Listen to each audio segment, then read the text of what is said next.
And of course, not everybody's here. That's also why we have a live stream. So, I don't know, you can access it on a... Hi, it's here. Yeah, okay, hi. Wave to the camera. Yeah, that's where the camera is. If you scan this QR code, you get to our YouTube channel. And in our YouTube channel, you will see the live streaming. And YouTube is organized in such a way that only if you have like 100 and plus subscribers, you can find yourself. So we just opened it and we have less than 100, so you can't find it. So you need to have the link, or you can go to our website. We have a lot of video content there on, of course, the theme of blockchain and food integrity. This is us tonight. We will finish around 9-ish, and then to start with the end, of course, as always, we have 5 pitches. So 5 people amongst ourselves are going to pitch. So they're not in the pre-programmed program. We start with a quiz all the time, and you can win something in the quiz. Then we have our own case, which is AgUnity. AgUnity is the case that we adopted. I'll explain a bit more after the quiz. Then we have a 30 minutes break. This is to meet your colleagues, and everybody has a color. Now, interestingly, we have pink and we have very light pink. Very light pink is other, and pink is technical. Green is food, and we have government, and we have investors.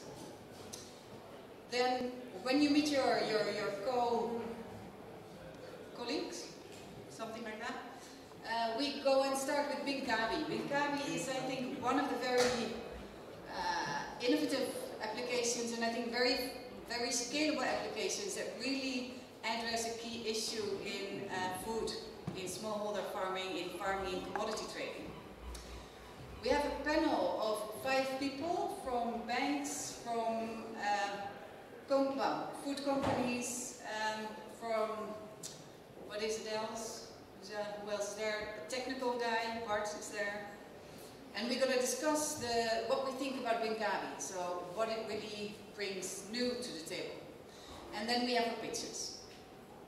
We will be, how do you say that? Kicked outside at 10 o'clock. Yeah? Okay. Right, quiz time. So for quiz time, everybody has to stand up. This is, everybody has to stand. And if you have a wrong answer, you have to sit. So this is a way of sort of understanding a consensus mechanism to understand what is happening, have full transparency on the reality. They're very hard. I don't think anybody will meet all 8 questions. I find them very difficult. First one is, what share of food in developing countries is supplied by smallholders? And you can, just shout out. 40%.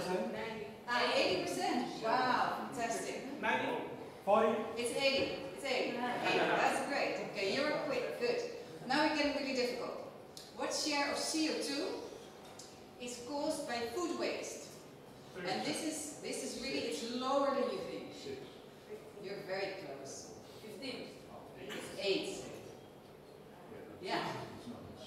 Well, okay, so community, do we think 6 is good enough? I think it's good enough. Yeah, do we have consensus? Yeah. Okay, good. Now, how much ink is used daily in the United States of America for printing money?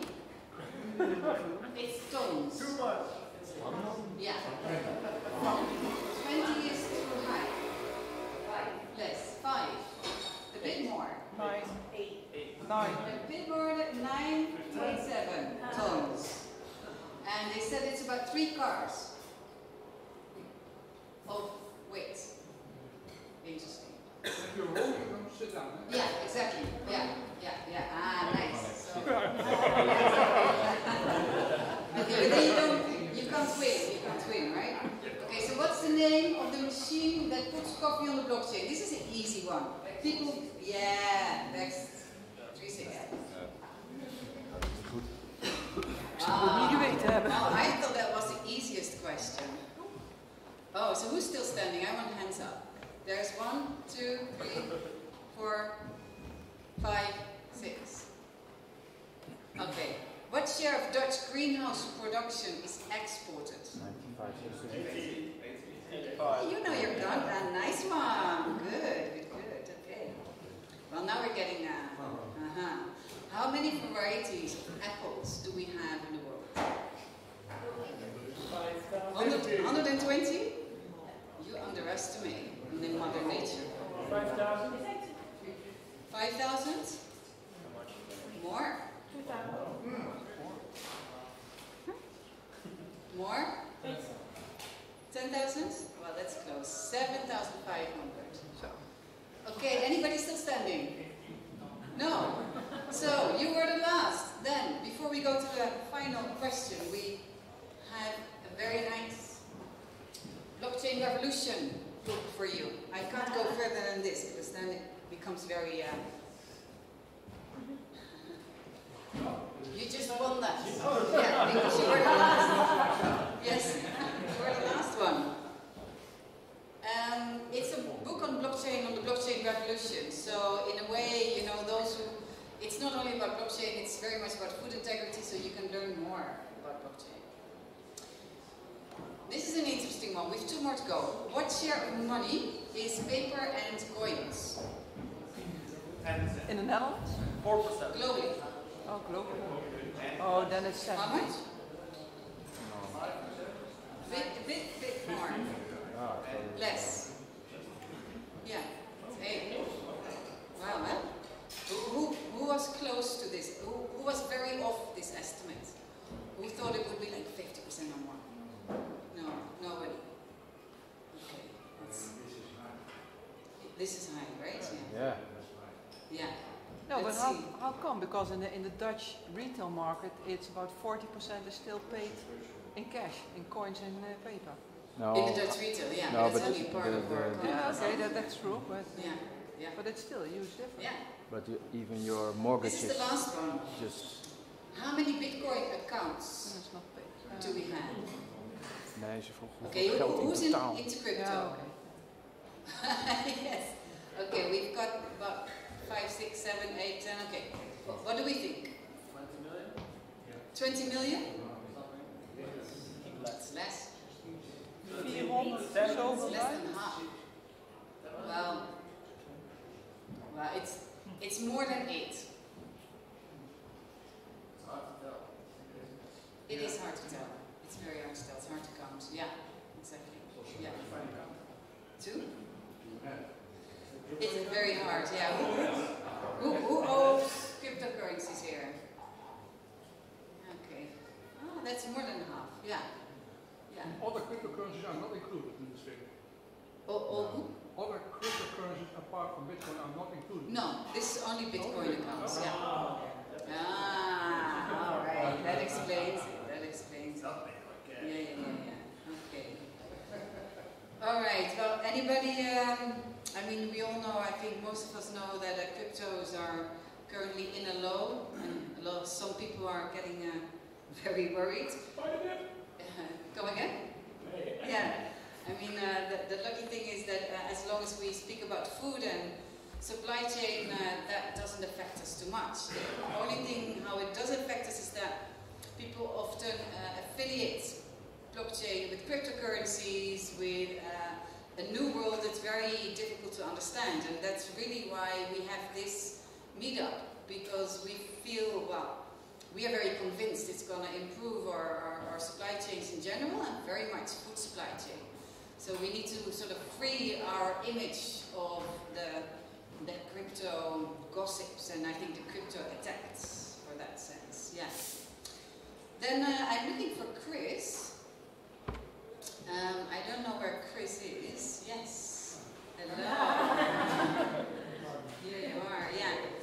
We have a bit more time. I'm going to explain. So, because we wanted to understand our. We really, the reason why we started this meetup is that we were building in AgriLedger a blockchain application for food with the University of Wageningen and Tino. And we really felt that we needed to sort of share knowledge and get other heads thinking on our issue because it was so new, it was so evolving, and that's how it got born. Now, by the end of last year, we actually concluded as a network that we wanted to have one case to really dive deeper every month, to really start understanding the nitty-gritty of blockchain. Because if you are in all these meetups, you can have a full life of meetups, you always remain at this very generic level. So we wanted to deep dive. And that's why we adopted a case. And we had a competition, and in the end we chose as a network for AgUnity. Now, we will explain a bit more about AgUnity and how it works. So the way to learn in a network, the way how it evolved, is that we have a case team from the network. There are about, well, it varies between 8, 9, 10, 11, 12 people who focus on a particular issue and advise AgUnity. And we take lessons from a new case, which today will be Binkabi, into an advice towards AgUnity. So we really sort of try and really get our hands the most practical we can in a setup like this. So, go ahead. Yeah, Chris. So, hi. So I'm Chris. I'm a blockchain trainer for the fork. So I try to enlighten everybody on the coolness of blockchain technology. I'm also a teacher. So today I was assigned to the case team. I'm not alone. My girlfriend Kirsten, that is on the corner, helped us this time. So today the case team is actually 2 people. But that gives me more freedom to do things, so I like that. So yeah, every meetup, every month, we follow a specific brand of. We go into a deeper topic on AgUnity. So this is AgUnity. What does AgUnity want? AgUnity wants to help the poorest farmers in the world by giving them blockchain as a means to escape that poverty, to get a fairer price for their goods. Basically, that's their entire mission in a nutshell. To do this, they have built an application called AgriLedger. Now, before I continue any further, who is completely new to blockchain? Everybody kind of get. Okay, we have some. Please be honest. Please be honest. Who is also here for the first time and has never heard about AgUnity? Okay, cool. So what I want to do today is, normally we talk a little bit theoretical, but I also want to go a little bit into the practice. You know, I'm a teacher and I want you to fiddle with things. So I have also a video to show the current status of the app, which is cool. I hope. So the reason why AgriLedger exists in the first place is the only reason why you should use blockchain, in my opinion. There's a lack of trust. There's a lack of trust. So if you completely trust all parties involved, blockchain is maybe an over-the-top technology to solve your problem. However, in food specifically, there is a big trust problem because everybody in one step up in the chain might try to rip you off, try to get a better deal for themselves. Doesn't really care what happens to the food, or maybe they do, but they can be alone in the chain, stuff like that. So, in order to enforce those rules, in order to enforce those things, they have added this technology to it. And the cool thing about AgriLedger and AgUnity, which they got a lot of points for me to begin with, is they didn't start blockchain because it was a new thing and a hype and everything, and everybody had to get on that bandwagon. They saw the solution before it was cool, right? They just saw, okay, so we can distribute all of our parties into one system that everybody has to agree to. Oh, that's perfect for this specific problem that we have.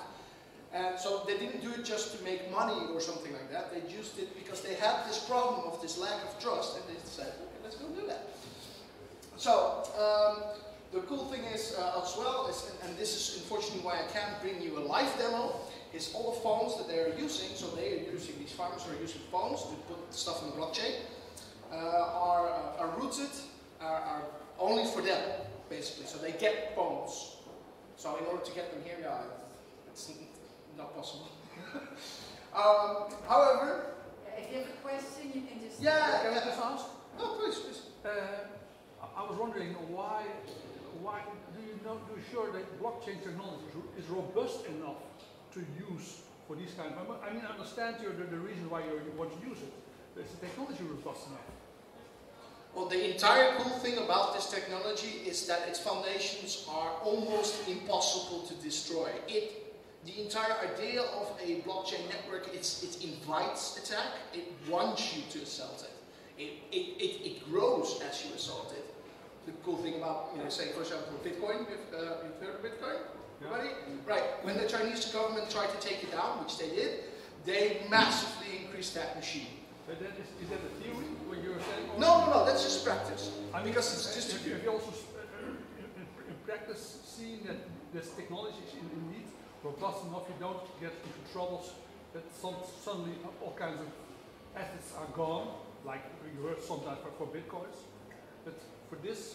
Okay, so there's problems. Okay, so I'm going a little bit off road here, but whatever. Maybe I hope let's have a small room of consensus. Do we want to hear the answer to this question? Let's raise your hands. If you want me to continue with the normal path, don't do anything.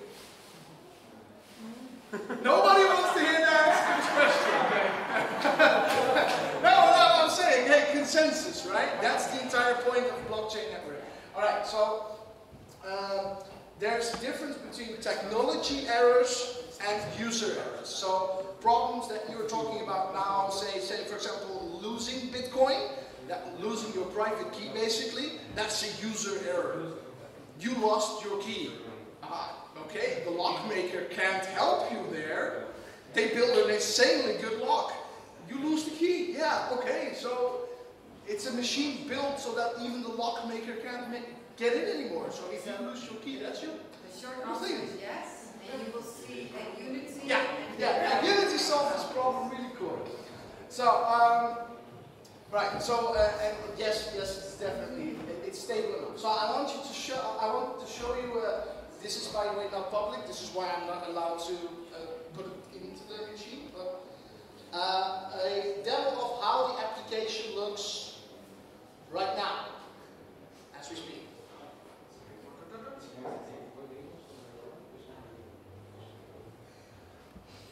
Alright, doesn't have a sound, which means that I will be the sound.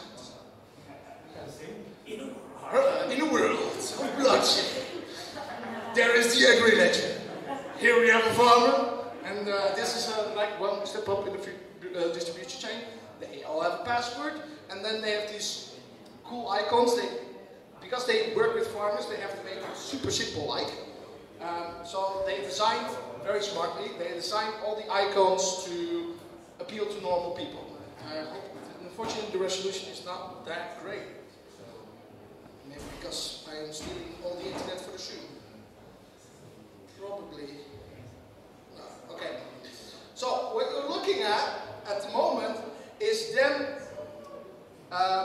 transferring stuff on the chain right now. So this is working right now as we speak.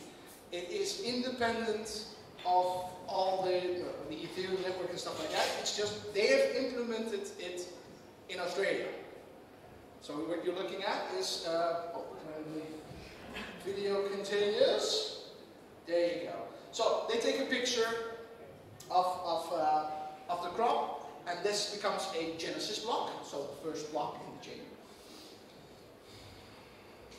Then the other side goes to and asks, hey, when is my project going? Old, great things. Kind of explains itself though. What I want to show you with this is that it's being used right now. Unlike a lot of chains, blockchain implementations, it's actually being used. So okay, so they're going to receive it now.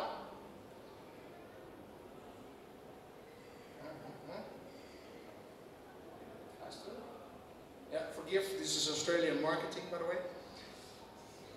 Alright, so they're scanning QR codes now. So the way that they interact with the chain, making it into the physical world, is through QR codes. These basically point to the blockchain. So this is how it gets further into the blockchain. And what they're doing right now is, in order to basically say, I'm going to take your carrots, is they have to transfer that ownership. So basically, that's what they're doing. Through the QR code, they transfer ownership. And now it's at their chain. So what they also do, and this is one of the cool things about blockchain technology, is besides from the transfer of goods, that's nice, they also give the farmer the ability with their app to buy all kinds of goods, like machinery, or share machinery, or look into, you know, how other people are doing, which is not possible in a, well, it is possible in a normal system, but not right there. Go ahead. How do you make sure that a certain QR code stays assigned to that certain amount of goods or asset? I mean, it's not printed on a carrot, or it's not, okay. So I can just, you know. This is an inherent problem of trying to connect a digital good to a physical good. Of course. And it's a solution that doesn't come within the blockchain. No. So, yes, if you remove the sticker and place it, so I have a box of bananas and I remove the sticker and put it on a box of carrots, it takes my personal intellect to bleep, this is not a box of carrots, you know, or a box of bananas, right? And you could do this automated through things called oracles that measure weight or temperature or see differences, but detecting the differences in the physical world is not done through blockchain. No. You can detect digital differences. That's the cool thing about blockchain. So I cannot manipulate the system into doing something that it doesn't want to do, or I should not be able to do. That's the entire thing. So I cannot magically create 100 boxes of carrots just because I say so. Alright, cool. So far. No, but you can, for example. One more thing for the viewers. We have some comments that we Hello. are not able to zoom in on the slides. So for those watching on YouTube, sorry for that. Next time we will. Next time I will fix that. Sorry, I'm still learning how to stream and stuff. Good with programming. Doesn't mean you're good at everything. Anyway, so what AgUnity does, though, is they focus on what they call the first mile, or what supply chains call the first mile, the collection of the resources and one step up in the chain. They don't do yet is the entire chain. So the dream of coming into a supermarket and then going beep, oh, this is from Australia or New Zealand or whatever, that is not accomplished yet. Sorry, just going back to the question of my name. Go. If I know that my carrots are rotten, but I have some very nice carrots, so I make a picture of those nice carrots and then sell those rotten carrots. Yeah, this is what we call fraud. What we call fraud. That's what we call fraud. How do you deal with that in Right. So we deal with it every day. So in food you are used to dealing with that. You give lot numbers, you are used to really make lots that are identifiable.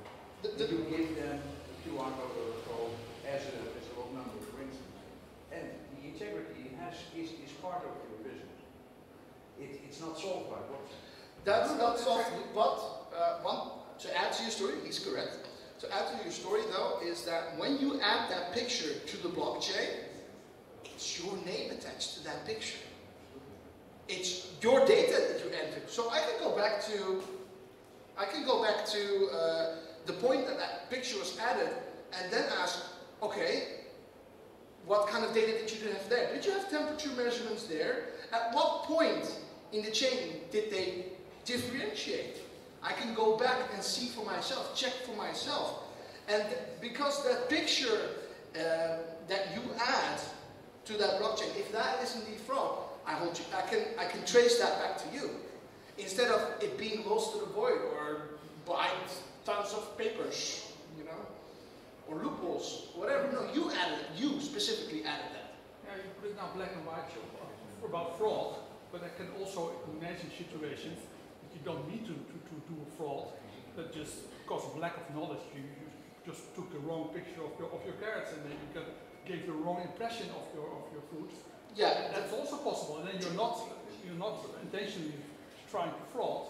But then I can see the error in the supply chain from that point onward, because the chain changes. So I have a key that is attached to this data. That's clear. That's clear. Yeah. But at a specific point in time, you confuse it, right? That's with another box of carrots. And this becomes the new. I can see this difference digitally. That's easy spottable. Okay, let's continue. Let's continue, because otherwise we won't have time to go into the rest of it. Okay, so at the moment, what this case was about. So I've tried to explain a little bit about AgUnity, and we went a little bit into blockchain. This specific case was about. So okay, now they have this application. Cool. What now? You know, how do they expand? What new regions do we add? What new types of users? Do we add more products and stuff like that? So that was my research about. So let's look at a world map. This is where they are now. This is the green parts. This is where they are now. And the yellow parts is where they think they should expand into. So my case, my idea is that if you are a farming initiative and you want to help as much farmers as you can, you should go for the places where there's more things to farm. Basically, that was my idea. So I went to Wikipedia, and this is a picture of the percentage of land that is good for farming. So if you're looking into areas to expand, I would say, go where the most fish are. But that's not enough, right? So I've overlaid that now with the possible map. So these are the areas in the world with the large amount of land that is suitable for farming, at least the most suitable for farming. And this you have to talk about. But that's not alone a factor, because if I want to change in my behavior in any way, so let me explain the colors, by the way. Orange is really, really good, and red is good. So that you don't get confused. Yeah, it's not bad, it's good. But if I want to change you, the need to change needs to be there, right? If everything is going fine, but some change is coming, you might not be interested at all to change. Just like blockchain is not very interesting in the Netherlands, because we don't deal with corruption that much. But in other countries, it might be very interesting. So what I took is, alright, so I went again to Wikipedia, and I looked at how much income were the nations making. And basically, my thinking was that if you have a lot of farmland available, but your income is not very high, well, that's a pretty good way to expand. And also, maybe I can solve some problems for you there. So I overlaid that again. And what we now get is the most suitable places for AgUnity to expand into. And the funny thing here is that AgUnity itself, so at the moment they are considering Ethiopia, pretty good choice, Brazil, and Ecuador, yeah, sorry. I can get my notes if I want to. But they did not consider, for these reasons that I said before, they didn't consider Europe. Why? Because the economic disparity is not high enough. At least that's what I thought. But according to my analysis, if you go into Ukraine and Moldova, this is a very good test of my topography, what I had in high school.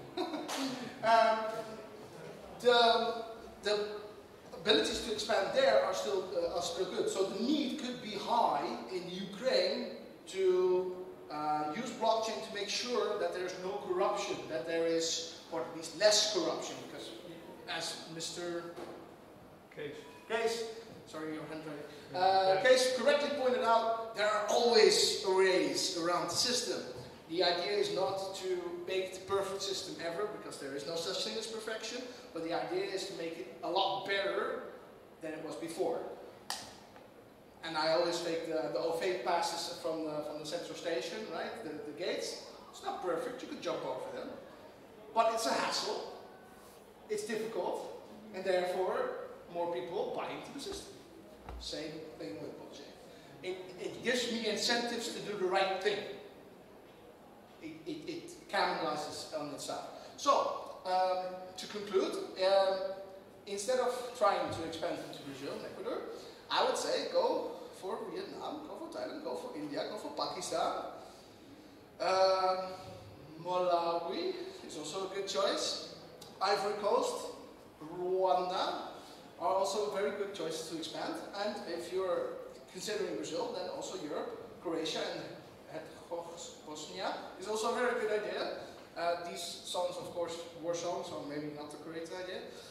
But okay. So, we talked about before a little bit about the chain and where AgUnity are. This is where they are. First mile, raw materials, components. And the last mile is consumers.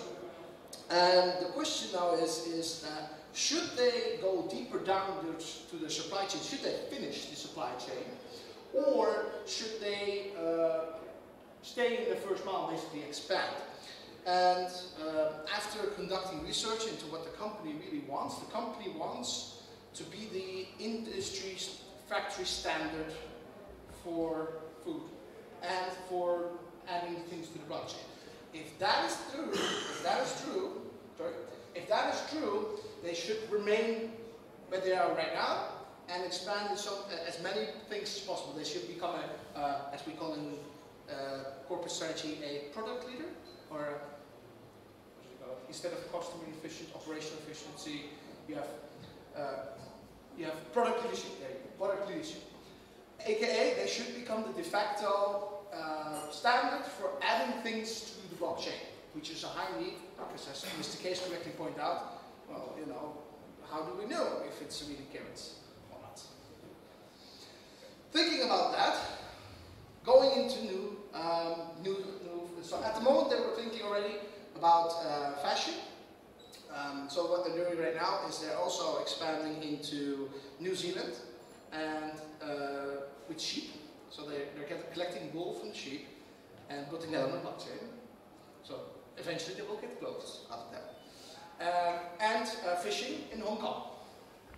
So they're talking to fishers at the moment. But later, beauty, pharmacy, so medical stuff, and mining could all be added to the blockchain. And they should, if they want to become the industry standard, add those things to your chain. That's basically what I'm saying. So now we're supposed to get the Q&A with Angus, if he's there. Wait, before we go there, do we have more questions under the sea that we really need to have answered right now? Yes? Many, No, it's okay. It's okay.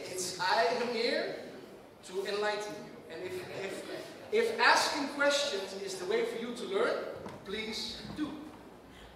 Well, one of the questions which I was interested in is that, for instance, with Bitcoin, what I hear, that it costs a lot of energy. Can you speak up a bit? Yeah, Bitcoin costs a lot of energy. I will talk a little louder. One of the problems I heard about Bitcoin is that it costs a lot of energy. Sure. And I was wondering if the Bitcoin system which you are using, if you've solved that problem of this energy consumption problem. I heard that there are currently blockchain systems. We actually have Bart made a post on the energy use of blockchains, and this is very much a media topic, but technically it's not such a huge topic. So I would say go and have a chat with Bart in. Okay. No, well, let me expand then a little bit if everybody likes that. You're right, there are different kinds of blockchain right now in the market that try to solve this problem one way or another. However, remember that with blockchain, this power consumption that you're referring to, what you're paying for is the security. That power is basically the algorithm making sure that no false entries are in the system through a process. Yeah, it's a little bit more complicated than that, but basically, the more power it uses, the more powerful the security is. And if you can take it on that level, think about how much power all those banks are using, all those offices, all those servers. Do we have an insight into that? No, we don't. So what's cool with the thing with Bitcoin and blockchain specifically, they actually say how much you're paying for that security, just resource-wise. Chris, I want to say something. Maybe I'm not right. Quan, welcome. Thank you. I think that Bitcoin or cryptocurrencies is always consuming energy because they are a constant. But with agro products, it's just in a matter of making a picture, let's say, and having the digital data, transferring it, and once it's transferred, it's let's say, the energy stops. It doesn't need to continue like Bitcoin, the protection, etc. I believe so. Correct me if I'm wrong. No, you so are it consumes, towards I think, less energy than normal cryptocurrencies, Bitcoin. Yes, so this specific version, AgUnity, uses multi-chain at the moment. They are considering maybe you should change to NIM. Yes, definitely this system is not as power hungry. It has other advantages and disadvantages again, because there's a reason why the system, specifically to blockchain, is behaving in such a way, is set up in such a way. There's a lot of thought into it. And you can take things out, but then you're inviting the reason why they had that solution in the first place. If that makes sense? We can use it. Chris, Angus is actually waiting for you. Real? Oh, okay, cool. Yes, all right, Angus. Right, so, let me introduce you to a very noble man, because this man is in Australia right now. It's 3 o'clock in the at night for him. And just because he likes this initiative so much, and of course he likes AgUnity, also works for them. Side note, he's joining us. Hi.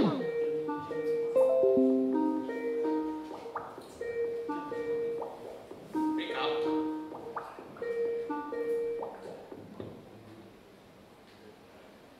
Ta-da! That's the man. Hi. Good morning. Good evening. Awesome. Okay, cool, Agnes. I introduced the concept of AgUnity again because, of course, we have a lot of new people, and they're very excited. Yeah, excited about AgUnity. Yes, cool. And we've talked before, and I want to have you more. You hear me correctly? Yeah. Yeah. Yep. Okay. Because I see you looking at your ears and stuff like that. So I have a couple of questions for you right now, as I want to take you more into the foreground and stuff. And it's totally not scripted. We didn't prepare it at all. Of course not. And anyway, so my first question was, so I already explained it a little bit, but at the moment, as you see it, where is AgUnity now? Well, it's a big question. I guess where we see ourselves now, we're working on the version 3 of our application, so we're kind of looking to build out a bit more functionality within the app. We're also working on what we're calling our global model project, which is based out of, I guess, Indonesia and Papua New Guinea. And this is looking at creating a template for us to take forward to any new country, any new region, and deploy our technology in a way where we're not reinventing the wheel every time. Because obviously with AgUnity, for those who don't know us so well, I guess the idea is we're trying to create this application that can be used by smallholder farmers anywhere around the world. Obviously the world's a pretty diverse place, so it's something that we've got to be mindful about how we can minimize the amount of resource that's going to be consumed every time we go into a new country. And then probably the final part is continuing to build the team up so that we've got all the right people on board. So we've got our deployment team, our tech team, our executive team, etc. And that's more or less done, but I guess we're still adding some final people for that. Awesome, thank you. I also, you're one of the few initiatives so far that I have seen that have actually brought something and already are using it. But let's not color everything with rainbows. I was thinking, you know, what long-term problems do you see? Or if you don't see any of them, of course, what things do you want to? What things do you still need to overcome? Yeah, it's an interesting question, and I may have had to think about this one over the journey. I mean, there's a couple of smaller things. I think recently we were talking about how we've never really had a head of marketing or a head of brand, and you know, a lot of tech companies, that might be one of the first things they do. You know, they have a brand person who's making sure there's alignment, consistency, and message. But we've all kind of worn that hat at different times, so there's been an acknowledgement that maybe we need to, or not maybe, that we do need to get someone in that position so that we can ensure that we're really clear on our message and that we're using the right channels to get that message across to, I guess, our partners, potentially farmers, although a lot of the farmers work with don't have smartphones, so, but eventually it'll reach them. So that's kind of one small challenge. One of the kind of ongoing challenges we have had that is starting to change, but it's about finding the right people to work on the ground in our pilot project and I guess our projects as they expand. You know, so for example, in Papua New Guinea, we're doing a project in Bougainville, but it'll expand throughout Papua New Guinea. And we do now have the team members to kind of, we feel we can deploy there, but historically it's been harder. You know, we've got so much of the team is set up, but the people who are actually going to be on the ground has had to be the co-founders, because they're the ones, you know, with the most, we would say, skin in the game. So they've been doing all that work, but obviously they can't continue to do that as we expand. And then beyond that, I mean, I'd say just all the regular teething issues that a startup goes through. So, you know, team communication, making that really efficient, funding, making sure our business model works. Yeah, that's probably the main one that comes to mind. Awesome, thank you. All right, so and one of the things that I'm participating right now, but maybe some of the crowd is like really excited and thinks, yeah, how can I join? What can I do? You know, I'm just a normal person. Yeah, look, you know, I don't know if I've mentioned this in our meetups so far, but a lot of people who participate in AgUnity are actually volunteers, and so I myself was a volunteer for over 6 months because I thought it was a great idea and I thought it would be a wonderful initiative to help out with. So, I mean, I guess we're always keen to hear from people. I mean, you know, people typically, you know, have a pretty interesting background and experience. And if people don't mind what they're doing, you know, that's fantastic for us, because there's always things that we could use help on. You know, I mean, I think, you know, getting really specific, we're hoping to launch a project in Ethiopia in the coming months. So if someone thought that it would be pretty cool to spend a month in Ethiopia, you know, being like a project assistant, helping with the training and the deployment of the phones, you know, get in touch. That's a pretty cool role. Most of the roles we kind of have a bit mundane. So that's one way you can help. If you've got a bit of spare time and you kind of like, I'd like to help out, yeah, definitely get in touch. Other ways to help out, I mean, I don't know if I mentioned this either, but we're closing a second seed equity round at the moment. I'm not sure if that's the kind of thing people are interested in. We're pretty much done with the round. But if someone was like really thought, you know, look, I can't help out with my time, I think this is a wonderful initiative and I'd like to invest, you can get in touch too. And then beyond that, I think the final one would be if there's any people you know, if there's any partners or organisations that you think would be useful for a community to talk to, whether that's an NGO or maybe it's a farmer group that you know in a country that we would work in, you know, Africa, Asia, the Pacific, you know, those kinds of partnerships mean a lot to us. So I'd say, you know, feel free to drop us a line either via the website or my email directly, because you never know what happens from those kinds of relationships. And we're really, really big on partnerships and relationships to kind of evolve what we're doing and increase the scope of coverage of our application. Cool. I was hoping that the audience by now got a little bit of an idea about AgUnity and was starting to think, but what about question? Aha, yes. So is it NGO or is it who pays for it? Oh, right. So, Agnes, can you, yes. Is this an NGO or what kind of organization form are we talking about? So AgUnity is not an NGO, AgUnity is a for-profit.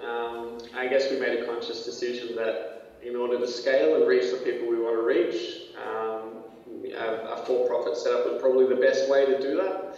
But I mean, I guess you'd call us a social enterprise. You know, our main goal has always been, how can we do something that's going to help a bunch of people, and in this case, help a bunch of smallholder farmers. The business model is focused around a marketplace. So by delivering our phones and the app to the smallholder farmers, we're giving them access to ethical goods and services such as solar lighting, microloans, maybe it's crop insurance, or maybe it's just general farm supplies. The idea is we partner with third parties to provide these goods and services, and for access to the farmers, we get paid a royalty on the sale of those goods to farmers. There's other obviously elements to what we do. We do partner with NGOs, and they can sometimes provide the funding and on-ground support. So that's also part of our model. Yes. I have a question. What are the other stakeholders? Like, okay, the farmers are there, the technology is there, but how do you convince the rest of the stakeholders to take part and to make like the whole chain of transaction? These are two questions. Well, yeah. Okay, I'm going to try, because Agnes cannot hear me otherwise, so I'm going to try and give it. So, first question, who are the other stakeholders? Yep. So the other stakeholders typically, beyond the farmers, it will be a cooperative. So I guess there's a few administration people who are kind of helping run a cooperative and organise the farmers, doing the collections, maybe doing some processing and doing some selling on behalf of the farmers. Sometimes there are NFPs or not-for-profits who are working with the cooperative to kind of provide, or it could be a government agency providing agricultural extension services. So they're helping the farmers understand how to, I guess, farm better. And then the other partners might be for us specifically. It could be an NGO, maybe it's African Development Bank, and that's more of a financial relationship potentially.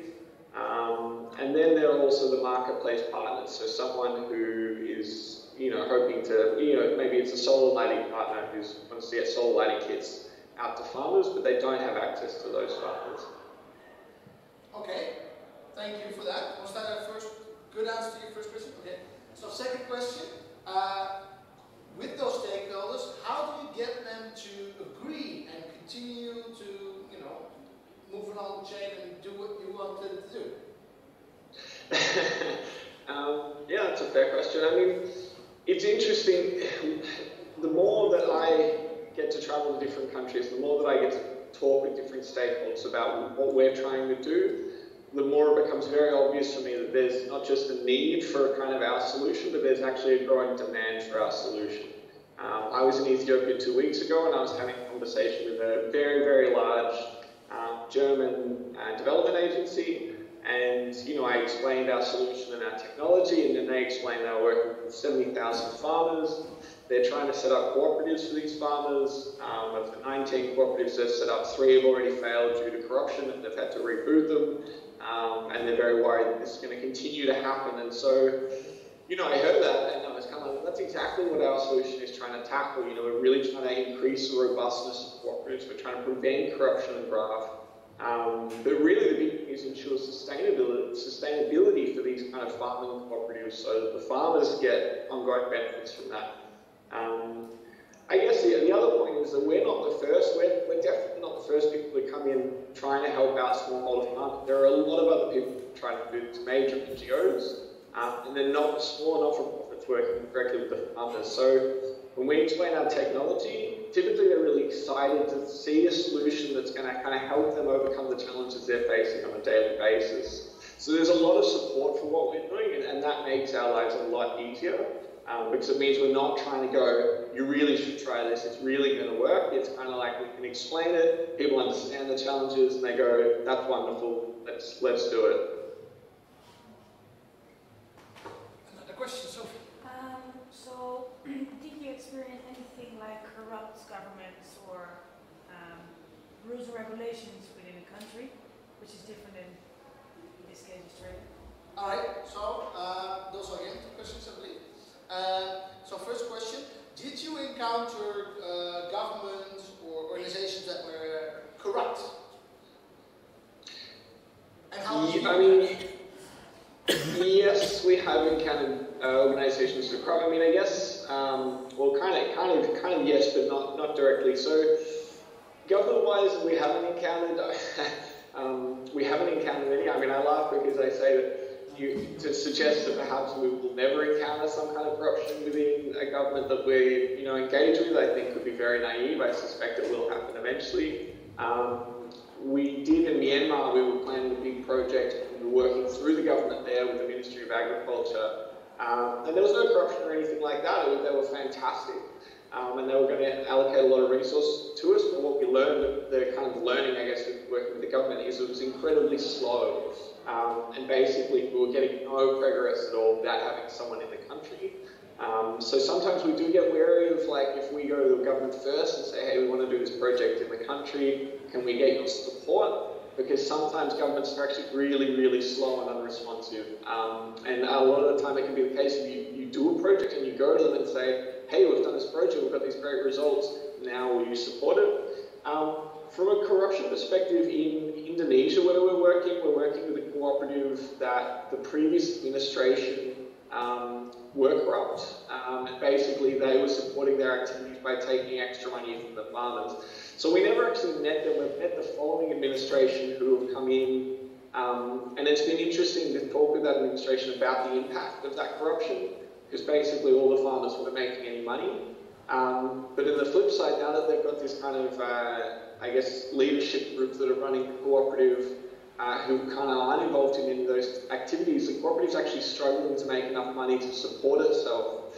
So this has been, I guess it was really, that was just a really interesting kind of insight into, corruption isn't about bad people, it's just about people who don't have much really trying to take or make the most of the opportunities they do have. So, as much as we're coming in and providing a great solution, we've got to make sure that we're supporting the cooperatives, or we're giving the cooperatives a model where they can actually increase their income from the activities they're doing more, and we do that via the marketplace as well. Awesome. I think the second question was, what do you do with, and then you already answered it a little bit, but every country, every organization has very different laws and regulations. How do you deal with that? Look, I'm going to be completely honest, it hasn't been a huge issue yet. We're still at a smaller size in terms of our scale. I suspect as we grow, we'll probably encounter more issues with regulation. One of the big things, I guess, to know about AgUnity is we're not, even though we're not providing any financial services, or that it means that we don't fall into kind of the regulated area. If we were a microfinance institution going into these countries, it would be a really different story, and we would have had to spend a lot of time working out the country's regulations in each location, because that kind of thing is heavily regulated. Doing, I guess, what we're doing, which is providing an ag tech solution for smallholder farmers, and because we're working directly with farmers, we haven't yet encountered any situations where the government said, well, you're not following these guidelines, or we're going to really try and make things hard for you. And ideally, we'd like to be able to partner with most government organizations. Most governments are trying to support their farmers, so ideally, long term, we'd like to partner with them.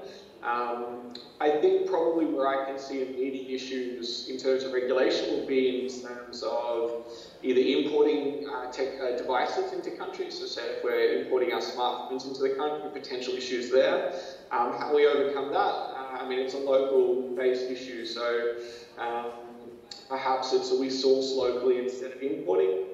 That's kind of one option for that. And then with the marketplace, I think there'll be interesting, you know, some items that can't be sourced locally if we're trying to provide them from overseas providers, navigating that with the government in terms of will they allow it to be imported, what kind of tariffs are there. We haven't, again, encountered that, but I suspect that that would happen. So, in short, we're trying to avoid being an organisation that needs to be heavily regulated, because that's obviously quite a big impediment to expanding rapidly. Okay, cool. We have a few more minutes, so I guess question? No burning questions? No, I'll do you and then I'll do you. Yeah? Cool. How should we see a relationship between IoT and Internet of Things and the development of AgUnity? Okay. How do you see Internet of Things integrate into the AgUnity platform? It's a very interesting question. I guess at this stage we don't have a lot of IoT connection because we're not providing sensors, we're not doing a farm management, or not a classical farm management platform. But say however, say that an organization with a lot of IoT devices comes up to you and says, hey, let's do this. Yes, so that's something we're not doing a lot right now, but it would, I mean, we've talked about it internally, and it would make a lot of sense that as we kind of bring the farmers we're working, so farmers we're working with are very, very low income and very, you know, for lack of a better word, unsophisticated in their farming practices, but as we kind of increase their understanding and knowledge of farming practices and planting and harvesting, it's a very natural alignment that we would start to be able to introduce IoT technologies to those farmers so they can kind of keep progressing themselves up the farming ladder. So we don't, I guess, have any plans right now with IoT, but you know, if someone did come to us and say, hey, I've got this fantastic IoT solution, I can show you how it's going to help your smallholder farmers, you know, we'd love to hear about that. We think that would be really interesting because IoT's got a lot of potential. Yeah, so this is mainly the same as IoT, but are there APIs available, or is it now just a closed like software? Very good question actually.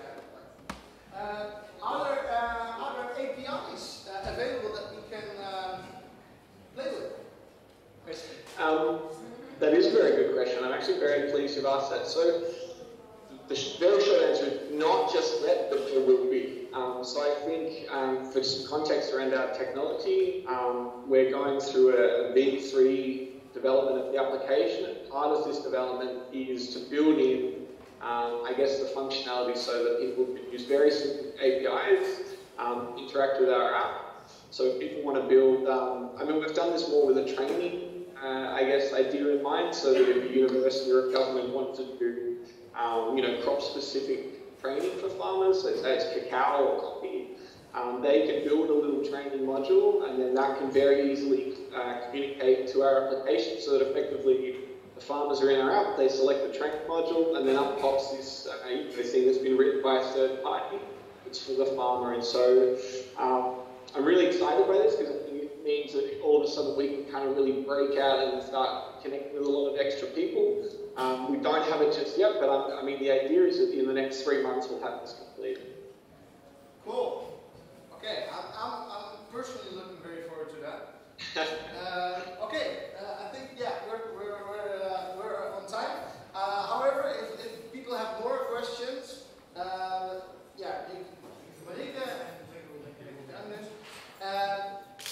or if you have technical questions, you can always ask me as well. Thank you very much for participating. And thank you once again for getting up so very early in the morning. Thank you very much.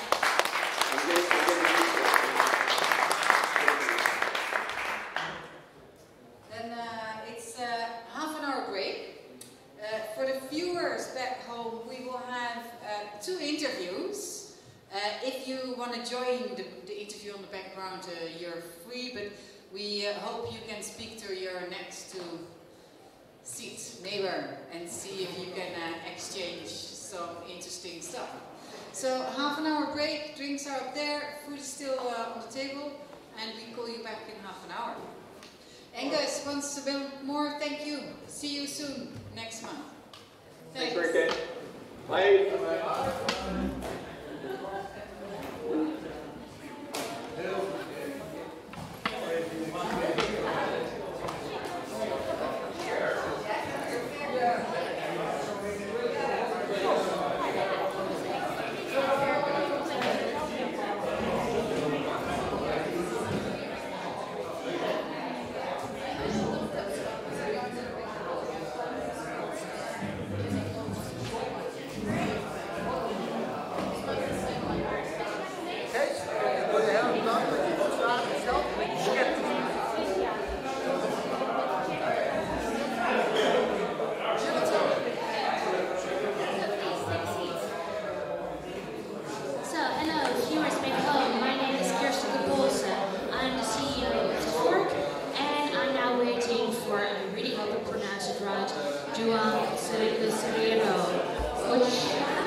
Okay, 5.5 years ago, I met with some leaders of associations and cooperatives of smallholder farmers in Colombia who were displaced by violence. What happened is that I heard their story, I sat down and I wanted to do something. I came back to the Netherlands, I live here in the Netherlands. And while here, I asked some friends of mine who work for logistic companies, experts, and with the knowledge of agriculture, if we could do something to help the smallholder farmers. And they were also mostly, let's say, family farmers, groups of 2, 3, 4 hectares, maximum 5.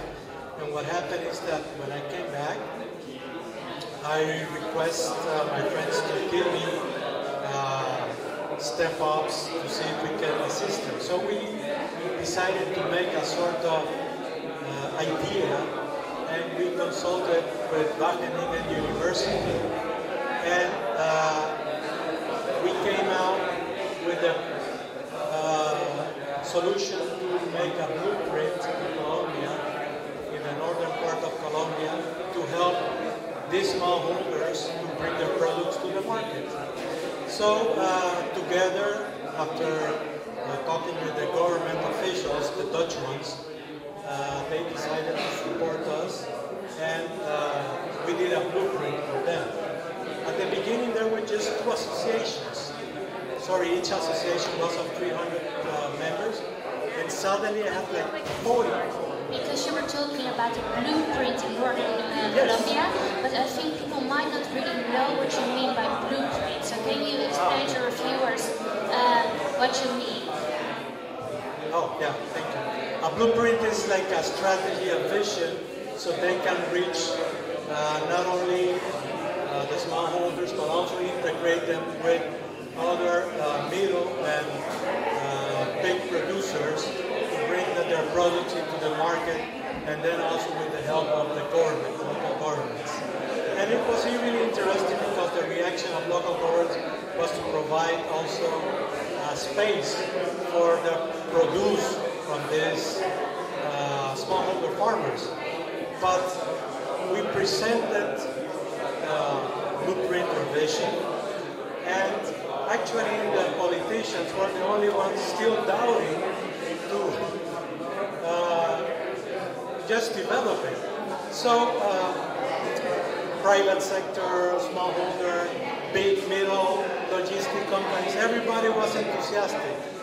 But after so many months waiting, and in the meantime getting so many, let's say, offer, not only from Colombia, but also from other countries in Latin America, I decided to make a platform to become a global, yes, a global marketplace for products to help directly everybody to sell their produce worldwide. So to do this, I took into consideration.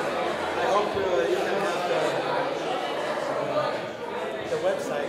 So I heard you say global, and we were talking about Colombia. So yes. This is indeed global. So we're here in the Netherlands. Could use this platform actually? Yes. Yes, but the blueprint was just to develop everything about logistics in northern Colombia. But seeing the huge offer and also traders here wanting to buy, I decided just to unite in a way the whole chain to see where we can help to successfully come with a platform to do this. And this is why Iago came, and I included the smallholders, the middle, and big producers to take their product through all the supply chains and value chains into the traders and stops by the traders and the traders. And can you tell me how this works? For example, if I'm a farmer and want to use this platform, how does it work? Yes. To log in, you have to log as an association or cooperative. Each association is, well, maybe 50, 60, 350 farmers. So to log in, you have to provide your Chamber of Commerce, which will give us, in a way, veracity that you really exist. Then with this, each farmer will take photos of their products. You have a chance to, let's say, upload 4 or 5 products to sell, not in small quantities, but in volume, to reach out the market. Not necessarily exporting. You can also consolidate volumes to supply local market, and then if it becomes interesting enough, and the logistics that this accompany the whole process, then we can try and think about exportation. Okay, as you know, we're here currently at the Food Integrity Blockchain Meetup. Does blockchain, that's a word we haven't used in this interview, play a part in this?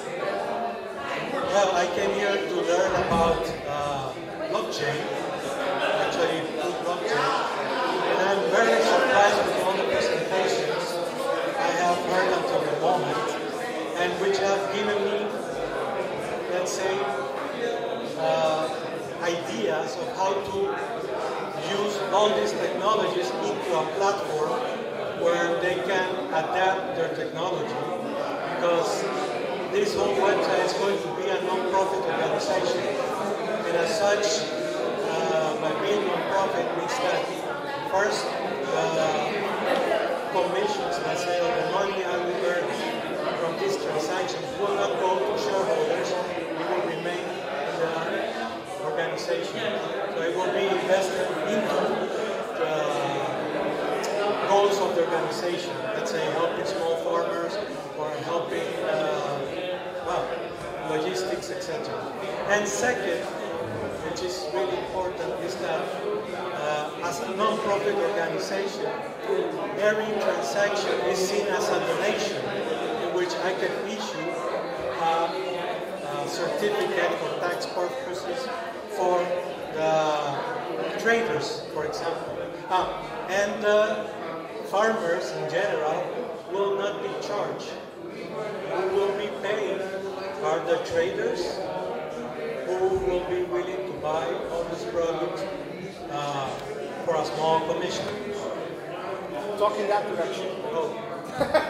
I was just told to talk in that direction. You can hear it. Yes. But you have a little bit of an accent, and it makes it difficult. Okay. So, yeah, this is This is also a microphone. Okay. So I have to pause a little bit. You don't even need the microphone. You don't even need the... Okay. Well, anyway, yes.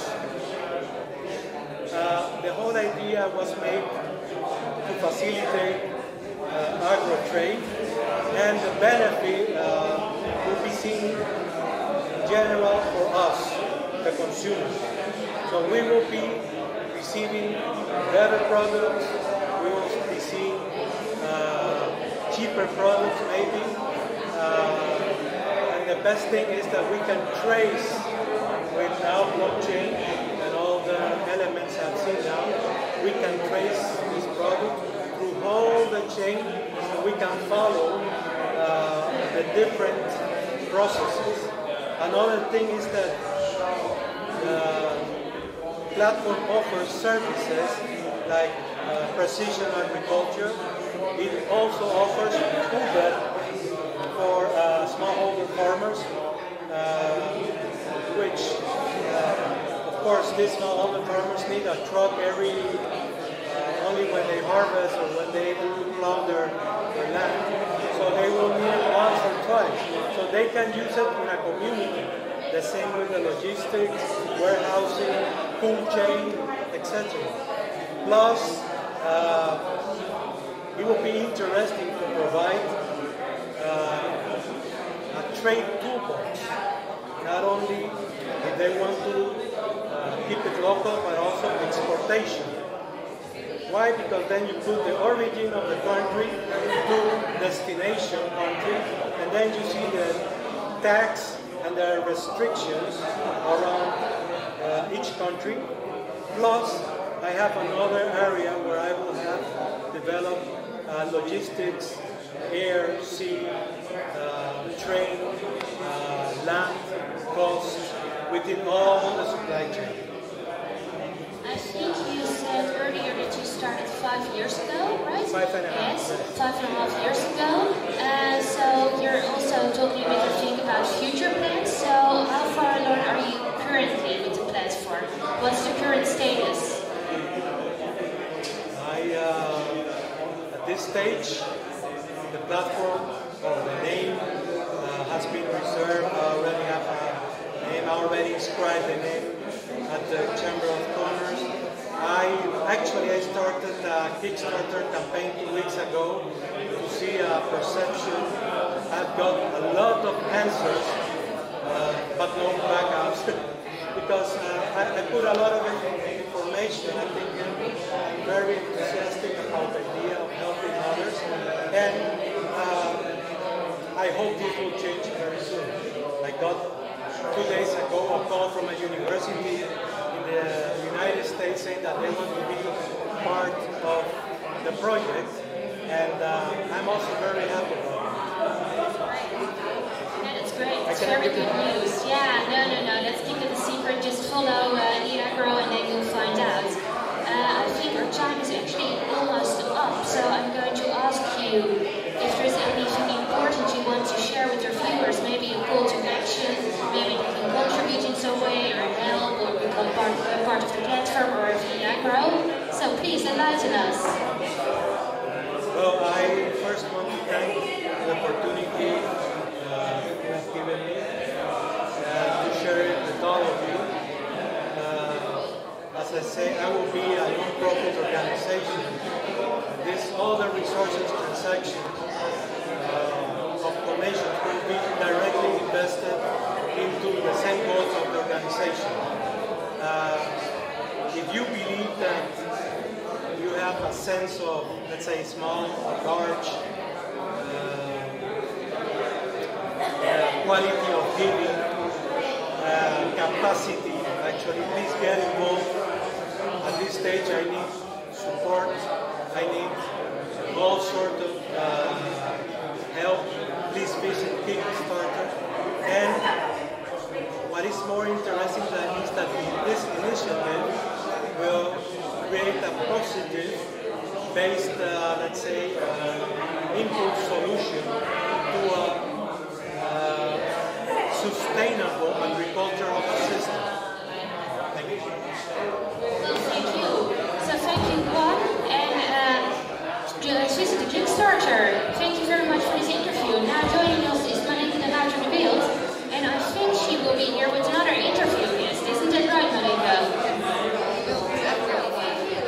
Thank you. Anton Timpers. Anton and Alain. Anton. Okay. Anton. Okay.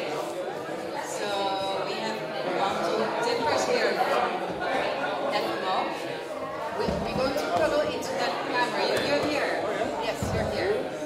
This is our very new device. It's a camera and it's a mic. So we need to use this mic rather than this mic. It's if other people want to hear, they can also. Yeah, it's this one, huh? Exactly. Let's do it like this. I think. Yeah. Anton Timpers from FMO, 2 banks, Rabobank, Alain, Cracau. We're very keen, we will have you in the panel later on as well.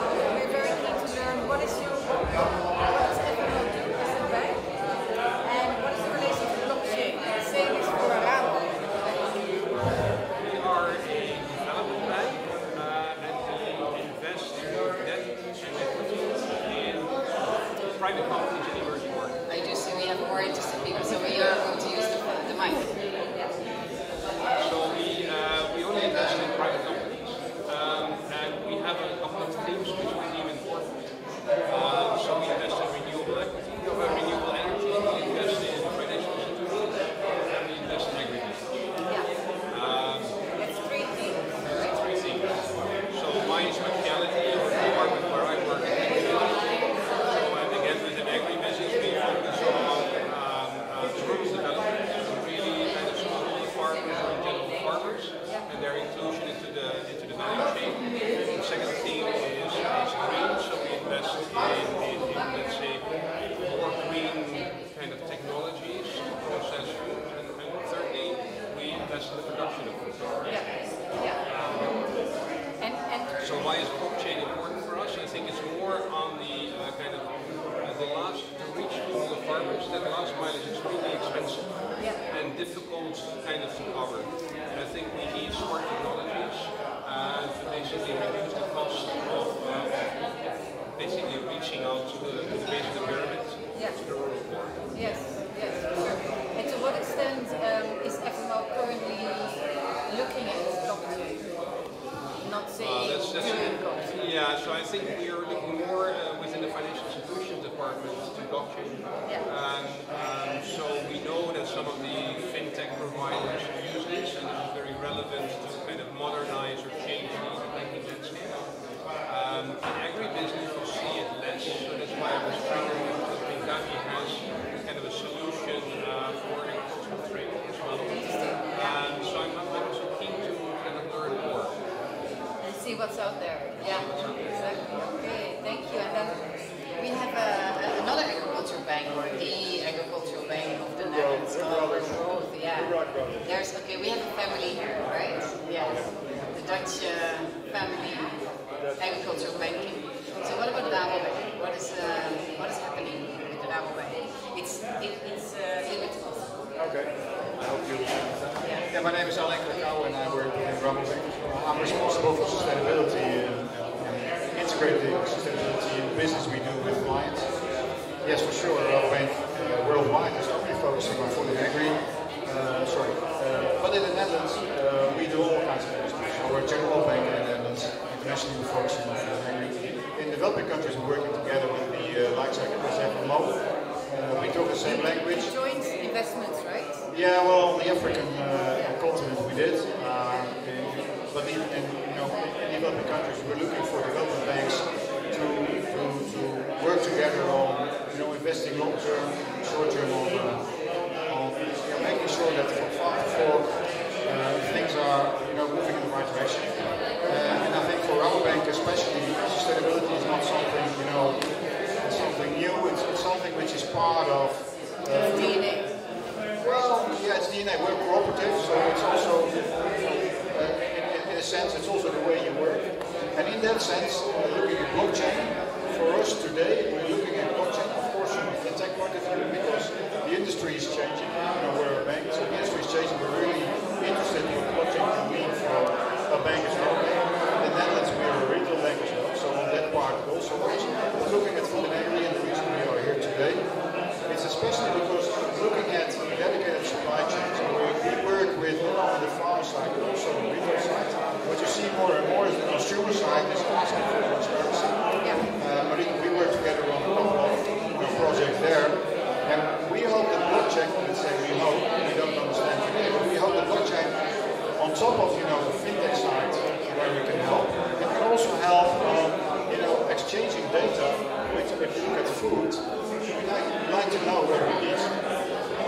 like to know what you eat, so you know where it comes from. At the same time, we also want the farmer, getting into the farmer side, that the farmer also must be,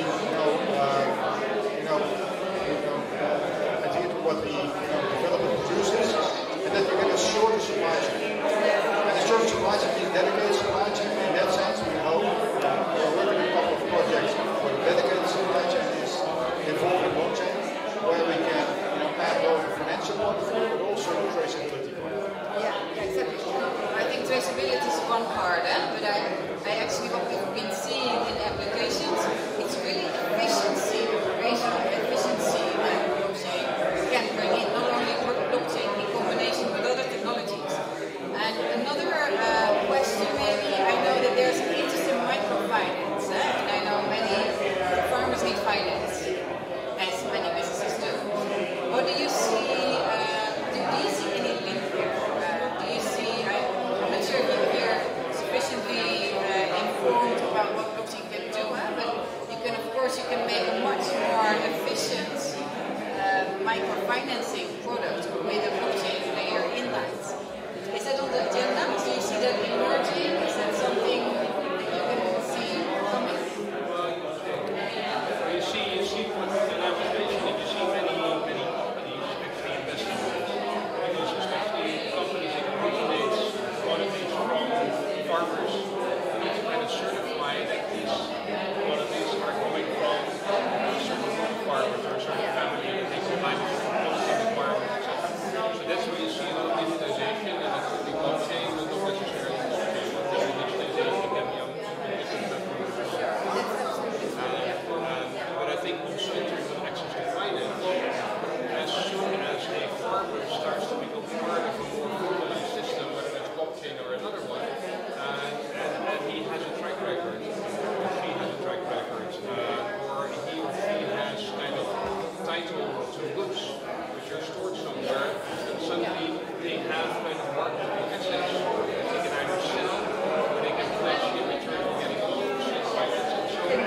So I think it's really about getting the farmer on kind of an accepted platform and taking them out of kind of the formality where normally these farmers are. Okay, nice, exactly. And also, just as a cliffhanger, but one of the 5 pitches is about microfinance on a blockchain for smallholders. So for you, also very interesting. But what do you reckon about sort of microfinance on blockchain? To be honest, on microfinance and blockchain, it's not our focus area. Through our cooperation with the likes of FMO and Rabobank, we like to look at those financial institutions where we work together, we have our own impact, where it gets close to farmers, and access to finance is never an issue. And if it's microfinance or any other way of how financial institutions finance can get close to the farmer, I think what I liked about microfinance is an added value, but what you see with farmers is always adding value too much. So I think the blockchain is an interesting part of looking how to exchange data. And I don't know if microfinance is really able to absorb that technology today the way they work. I don't know if you know that. I think we can skip a lot of funnels in the whole chain. If we can work together with those companies or exchange institutions, we can go to the farm. And to a great extent, that will be the exporter, so the direct client, maybe not so much the MFI. That's what we see. Yeah, let's see what happens. Exactly. Yeah, well, for sure we're going to learn a lot about Binkabi, and we have both of you in the panel, so we're going to focus on really the impact. If in 2 years' time, what will Binkabi do to our financial environment in which farmers operate? And I would say let's see you then in the panel. Yeah, thank you for your time. Thank you.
sound wasn't too great, we will move on this next time. And I'm not sure where I'm going to move this now. But, can everybody please come and sit back in the chairs? Yeah, thank you. Chris, can you come and give me a hand here? Okay. Please, people, take your drinks and join the Binkabi story.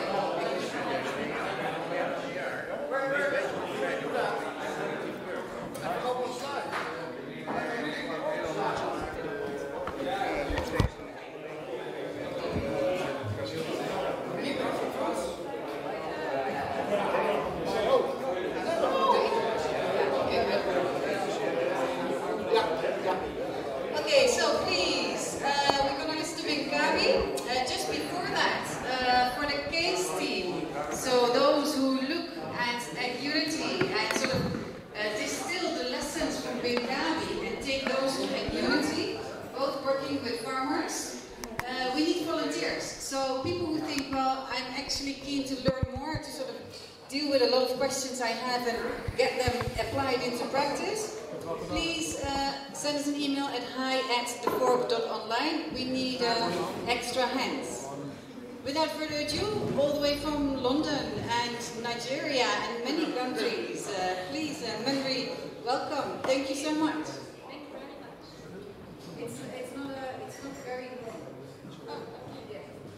Sorry.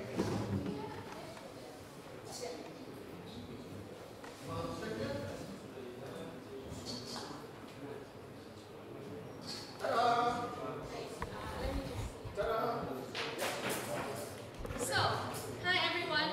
It's very nice to be here today. I think I will start my presentation with the story of the three co-founders and how Binkabi was created. So, Quan, Andrew, and by the way, Quan is within the audience.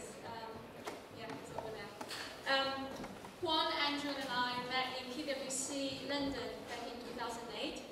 And as you all know, that it was the time of the global financial crisis. And global financial crisis also gave birth to Bitcoin.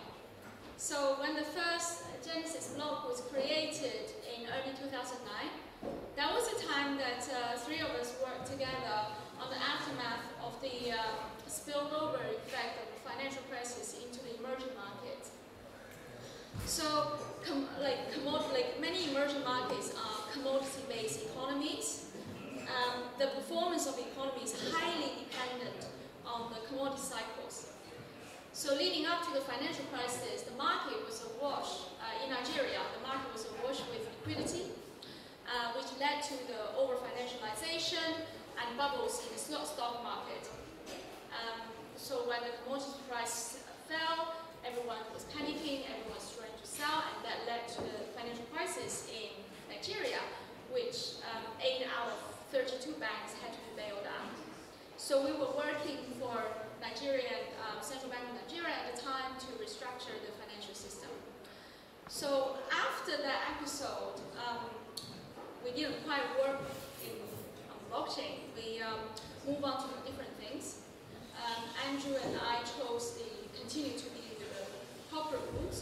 So Andrew became a partner for PwC Nigeria, and I joined another corporate called National Grid to be an M&A manager. But Quan chose to set up his own business. It's an agriculture, technology, and engineering company trying to help international investors who wants to invest in greenfield projects, agri projects in Nigeria and many other countries in West Africa. So it was founded on a very, very simple idea that because the climate and also the soil conditions as well as the altitude are similar between Southeast Asia and Africa. So whatever works in Southeast Asia should also work in Africa.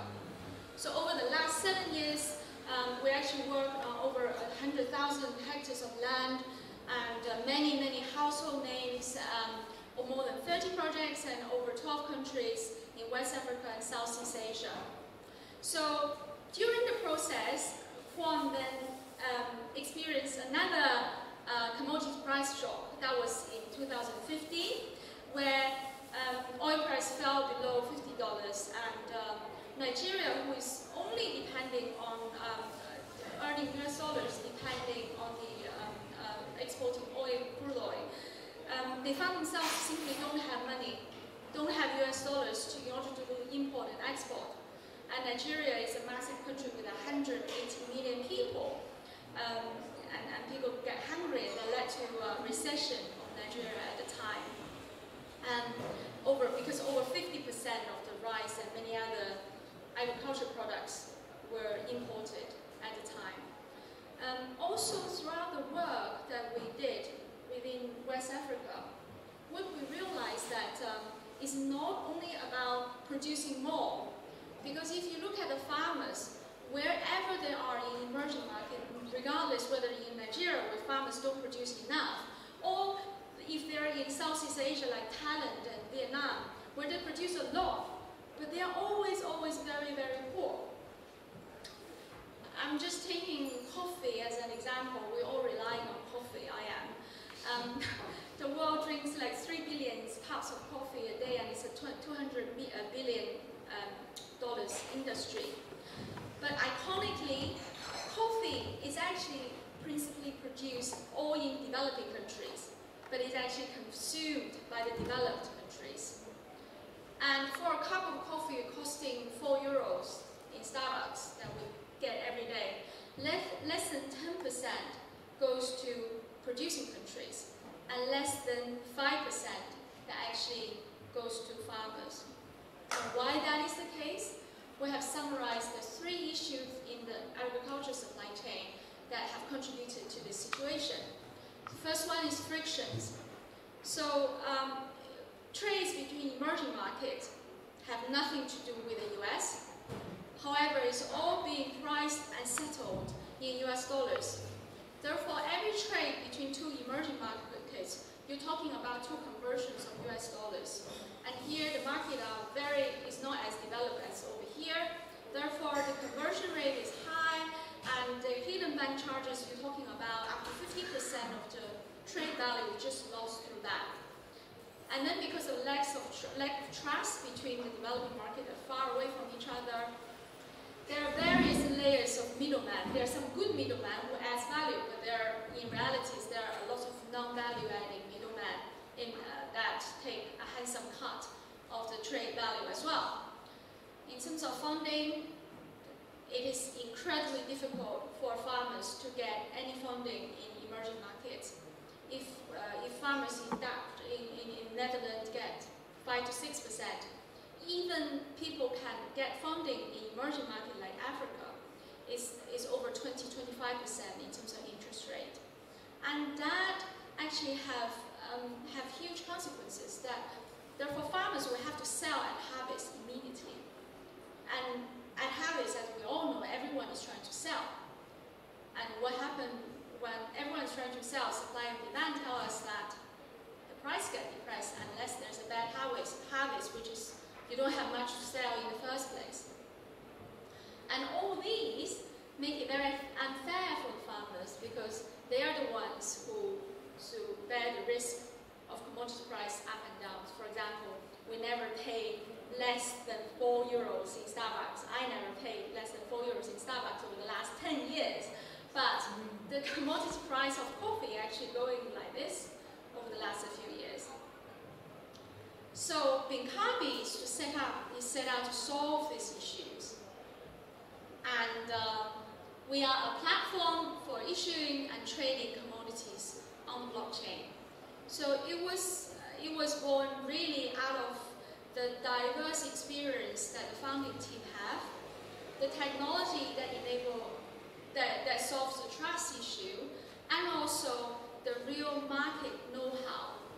The know-how in terms of the emerging market, the know-how in terms of the commodities. And we have 2 products, both based on the tokenization of commodity protocol. So Barter Block focusing on solving the friction issue within the agricultural supply chain, which is the import and export. It is effectively a marketplace for end buyers and end sellers of the commodities, and a smart bartering system where we enable countries to pay using their local currencies. Now that I'm going to play a very short video to explain how it works.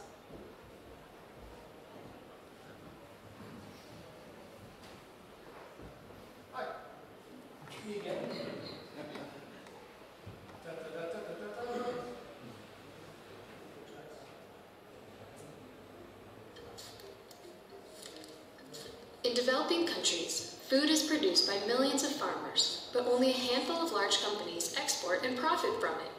Why? Because buyers and sellers across international borders don't know one another. Therefore, they have to pay for middlemen, and more importantly, they are unable to meet and trust each other. On top of that, every international trade costs 2 US dollar exchanges on either end, which causes export prices to rise dramatically. This is why small farmers at the beginning of the chain are always the poorest. They bear most of the risks, but profit the least. But what if we create a marketplace where we can connect farmers and buyers to trade directly across borders, as well as pay with their local money? Binkabi is a marketplace that uses Barter Block, our smart bartering technology to match relevant trades, therefore removing the middleman costs and the foreign exchange fees. But markets are still left with a dilemma. How do we solve the issue of trust? Enter Binkabi token, a membership and discount token that aligns interests, governs performance, and creates network effects by rewarding active participation.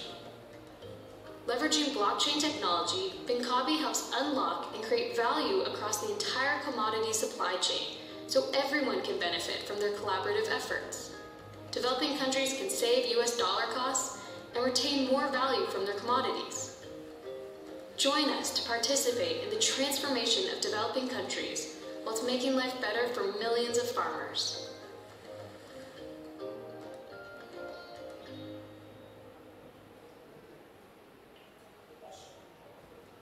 So our Barter Block product was launched on the 31st of July in Hanoi.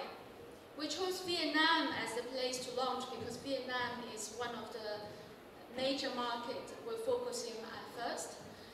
So every year there are millions of tons of rice being exported from Vietnam to West African countries. And at the same time, there are million tons of cashew nut, sesame oil, and other types of groundnuts being exported from West Africa to Vietnam. So we are really focusing on the existing flows, and with that technology and market know-how to solve this problem. So at our launch event, we were covered by Vietnam's national TV channel, and it was broadcast in the news. So we are now taking registrations for companies around the world to join this revolution. So the next one is commodity exchanges. This is, so if Barter Block is, we basically tokenize, so from a blockchain perspective, for Barter Block, we basically tokenize part of the trading process, especially around hashing of the documentation, but more importantly, it's the token economics, where we incentivize people to trade more, and also to govern the performance to make sure they adhere to the contract in the form of staking. So our commodity exchange proposition is more what we call more native to the blockchain, where we really, right from the tokenization of the commodities to the trading of the commodities, they are all on the blockchain. So Africa and many countries in Africa, they need commodity exchanges.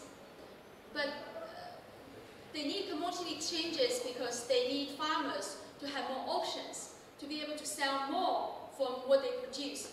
But it's also for importers to be able to buy more efficiently and cheaply if there are commodity exchanges. However, commodity exchanges, there are lots of projects in Africa, they fail. They fail due to two reasons. One is the high setup cost. So in order to set up a commodity exchange, you need land building and lots of admin people and administrative people. And because as any other marketplace, there is always a long ramp-up period. So during this time, you actually lose a lot of money. So lots of projects fail because they cannot get through this ramp-up period. And the second problem is the liquidity. Because African countries that are very, very fragmented, they just don't have enough buyers and sellers to be able to trade on these physical commodity exchanges. So our ambition is to become an infrastructure layer of these commodity exchanges where we provide a common technology and liquidity pool where many, many exchanges can plug into our kind of infrastructure layer. And everyone, by one more commodities exchange joining, then there is adding to our existing liquidity. So suddenly the underlying commodity is open to a much wider market of buyers and sellers. So with this proposition, we have started a joint venture, and we are now running pilots in Nigeria where we tokenize 100 tons of rice and maize with our community members. So the most important thing of making this commodity exchange work or making tokenization of commodity work is how do you ensure that the commodity-backed token actually represent the commodities in the warehouse? And how do you make sure that there is no collusion between warehouses and commodity producers to claim the wrong quality and wrong quantity? So we have designed a 3-layer protection system. The first one is obviously contract, warehouse receipt law or contract law. And then the second one is audit. So we have engaged with firms like PwC to come and audit, especially at the entry point to the blockchain, to make sure that the correct quantity and quality is actually entered into the blockchain. But the first two will not work without the third one, which is the staking and performance bond. Because for legal protection, if someone breaks the contract, it's a lengthy process to having the dispute and to settle. Same with audit. Audit is past event, even if it's real time. If there is any discrepancies, it takes time to settle that issue. Whereas staking, we basically ask a accredited warehouse to stake with their Binkabi token, so that if things goes wrong, the Binkabi token will be lost, and that links to the reputation system. And next time when they do another trade, then more Binkabi token will be asked as staking, and vice versa. So here we're partnering with Tang, which is the one of the biggest Nigerian agricultural conglomerates, who have over 500,000 tons of warehousing capacity. It's about 9 warehouses located in various places of the country. And these assets, surprisingly, they are actually currently sitting idle. So by doing what we're doing, actually turning these dead assets into more use. At the same time, TAC also have over 1,000 trucks, and they have a lot of other assets along the supply chain. So this is our first partner in terms of doing this blockchain-based commodity exchange. The full launch is expected in early 2019. We are also talking with a couple of other licensed commodity exchanges, and now it's at the MOU period.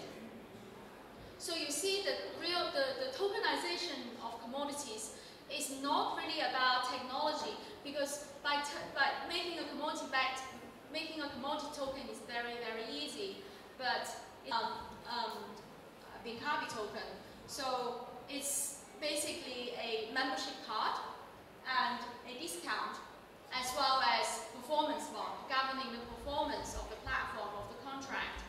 So the discount part is basically, we encourage people, this is like for any platform business, you always have chicken and egg problem, that if you don't have enough sellers, buyers won't come, and if you don't have buyers who come, the sellers wouldn't want to list their trades. With Binkabi token, you basically can trade, depending on the number of the token you hold, you can potentially trade for free, so there's zero transaction fees. And these discounts are perpetual.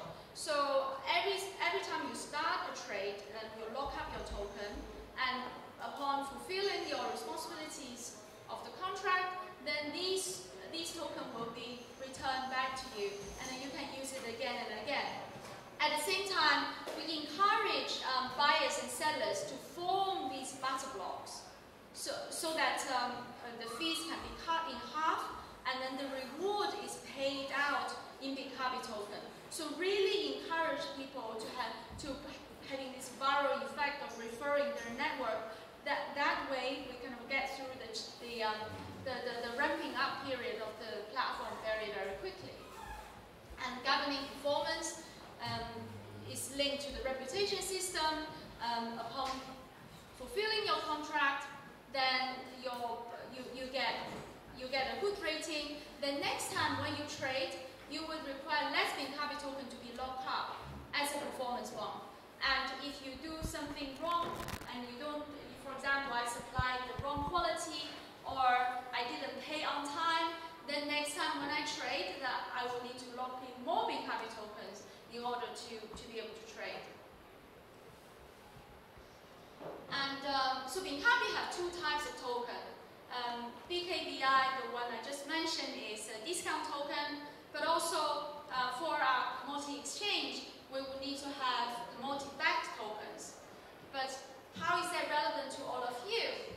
It is very relevant because we all know that crypto space is very, very, there's a lot of hype, and it's very, very volatile, whereas commodity-backed tokens is backed by real commodities in a warehouse.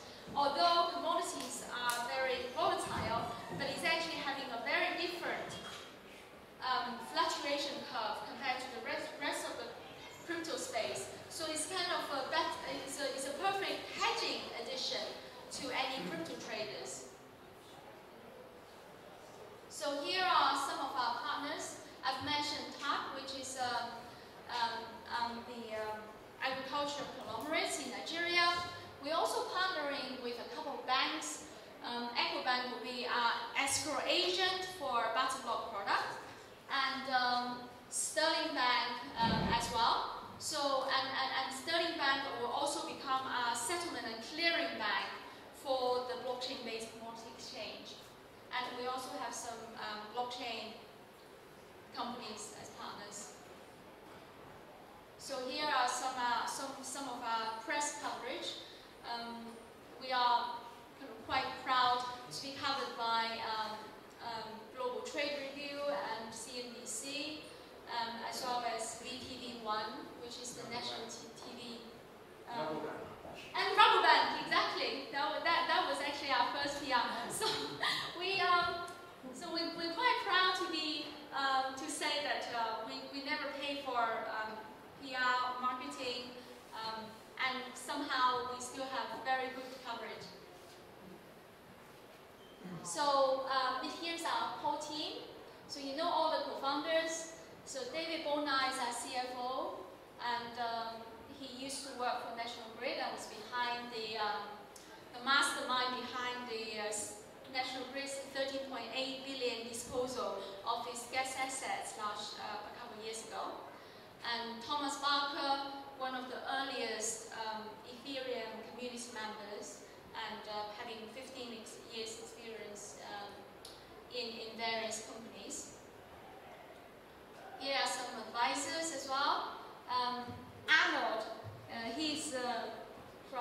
he's Dutch and works for ING Bank. We also have Sir Henry Bellingham, who is an MP for 27 years, being part of our advisory board. So this is about us, and get in touch if you're interested.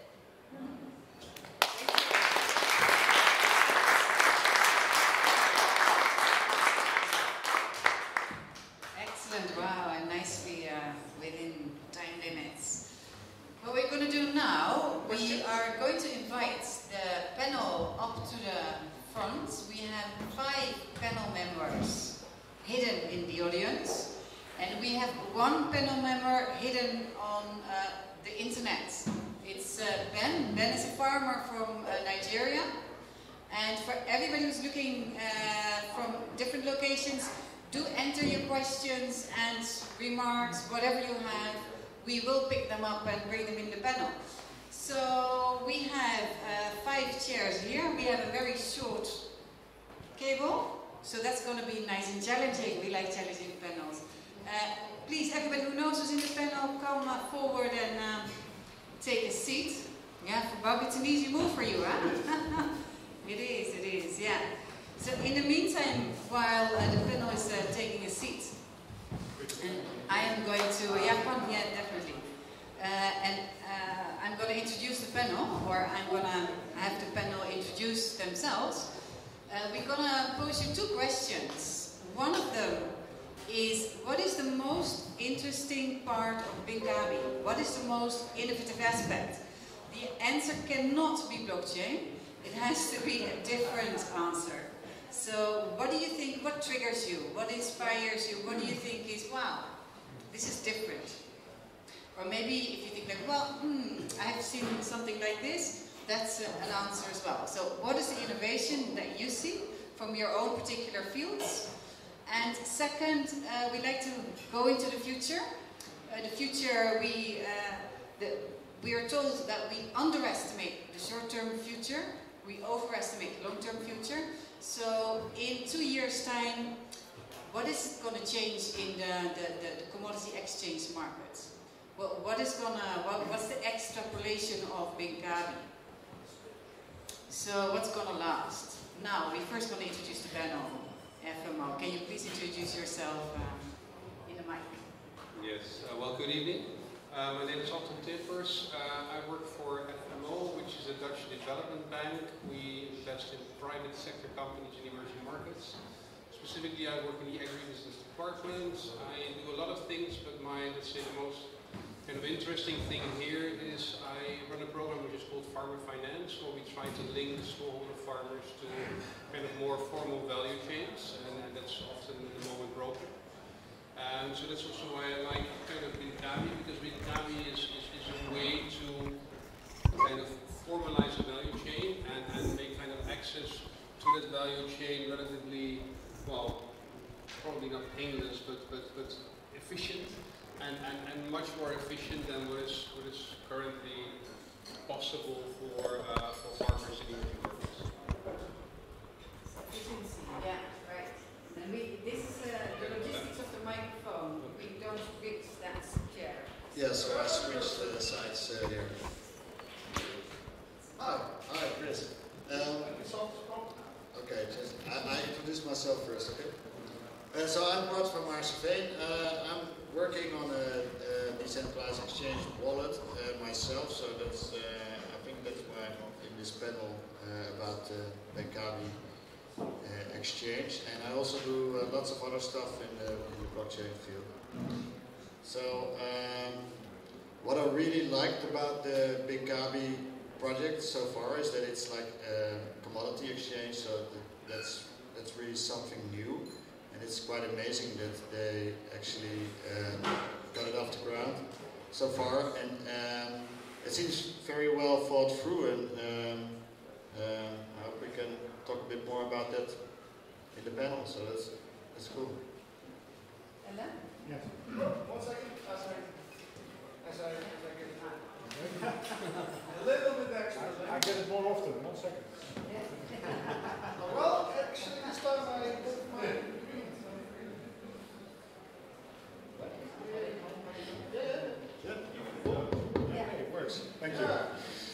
Well, my name is Alain Cracau and I work with Rabobank.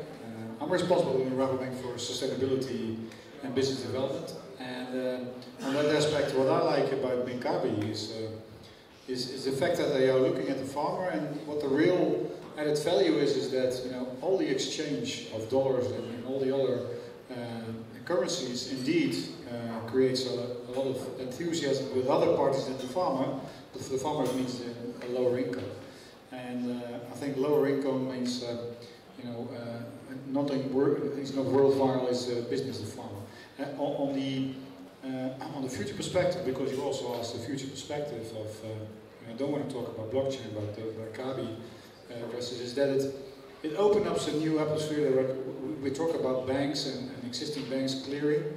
I think in the future, this farmer and maybe these kind of fintech companies get closer together, creating a smaller value chain. And a lot of actors, middlemen, but even maybe institutions like us, maybe have to change. And maybe that's the open-minded thing we have to think about. Thank you. New world, yeah. Yeah, welcome.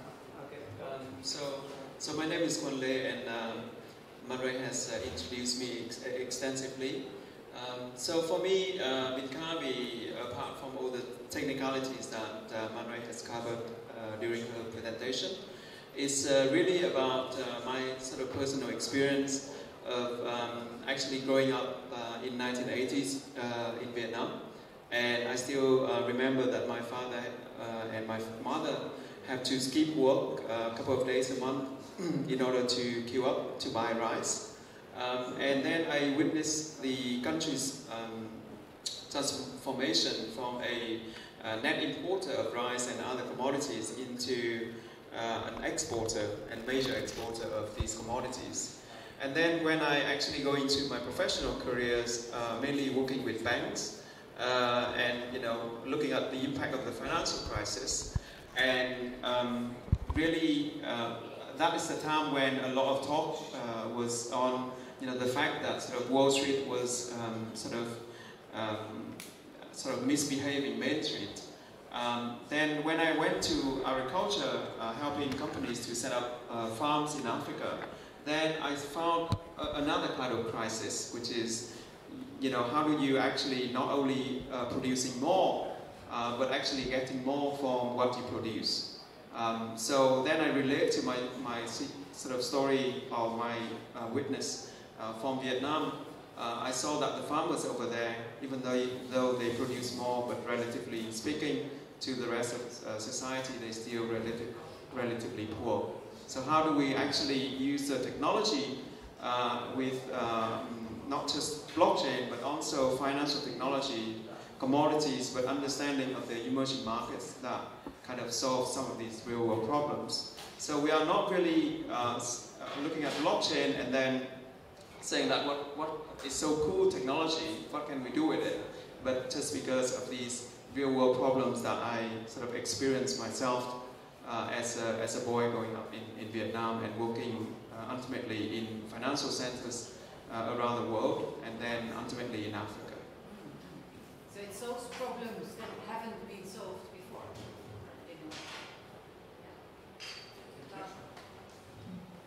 Hello, my name is Bauke from Veen. I'm the founder of Vleeschenco, which actually sells meat from cows in nature parks in the Netherlands, very local.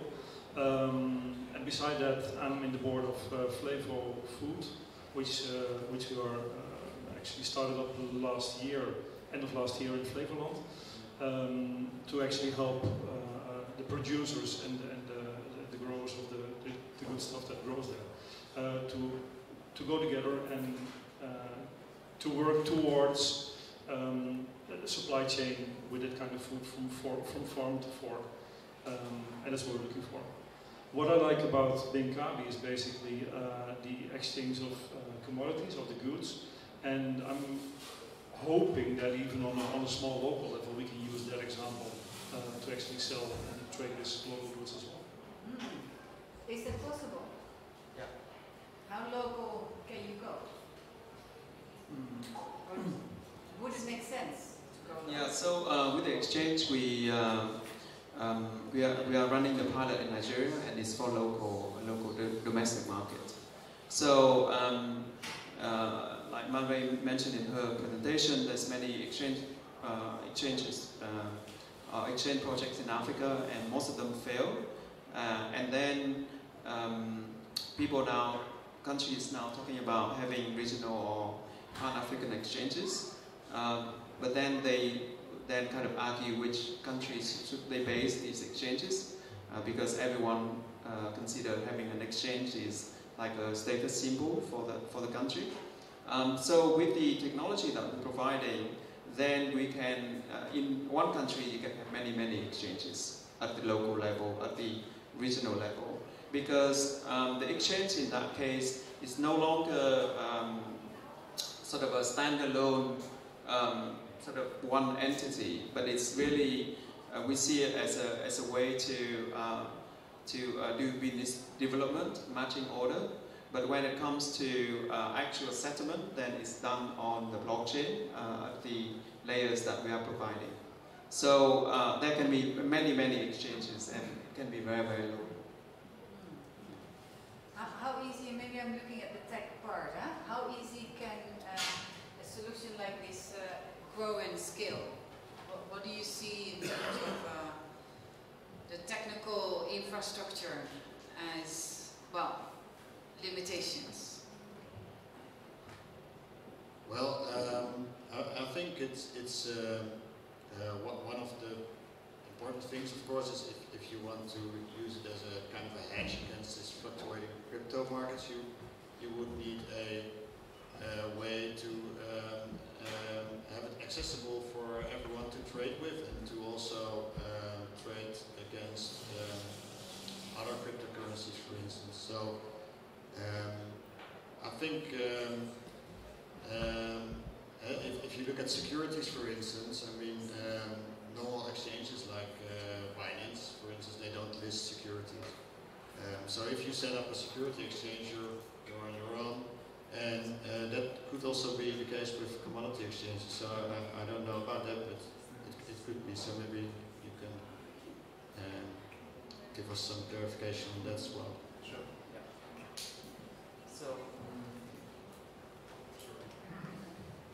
So all these So all these exchanges are licensed exchange. So for example, the one that we are developing in Nigeria with our partner, we're also going through the process of licensing from the Security Commission.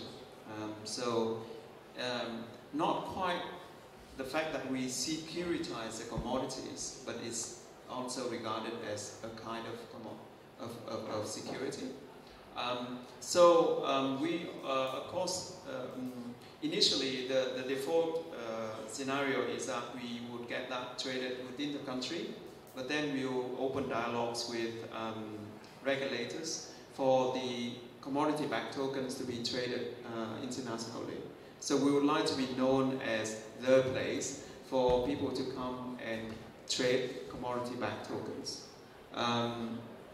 And because of not only that people can get exposure to real commodities, the life essential commodities, but also they can help balance their portfolio. Ultimately, they are ERC20 tokens, so they can be, put alongside any other kind of ERC20 tokens, and creating trading pairs. So it is technically possible. The adoption process, we hope to be able to engage with you throughout the process to update in terms of the progress. Yeah. Let's bring in the questions. Yeah. So as much as you have a solution for a lot of things, you probably get a lot of pushback as well, because you're a threat for maybe other exchanges or other businesses. I'm just curious, do you actually get a lot of pushback from parties, like governments, non-governments, etc.? So when we talk to our banking partners about the nature of our token, so the BKB token, they said, oh, we're so released because your token is not a medium of exchange token. So if you actually use tokens to settle trades, then you'll be violating monetary policies of many countries, especially countries like in Nigeria. So whereas here it's mainly a discount and membership card that can also be used for performance bond, then it's okay. So the pushback is mainly to do with cryptocurrencies being used in place of national currencies. So I think the sort of monetary sovereignty is very, very important issue in these countries. But the blockchain and agriculture are well encouraged.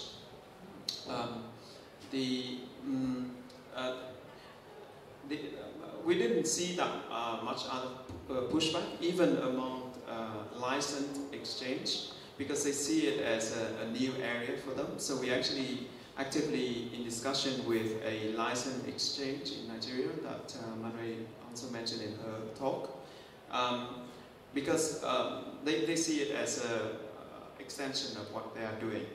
But also they get pushed by the bank, because the bank want to have a more secure way to lend to what they call structured trade finance or inventory financing. So if the blockchain can actually allow them to be able to secure the collateral, then the banks are more willing to lend into this product.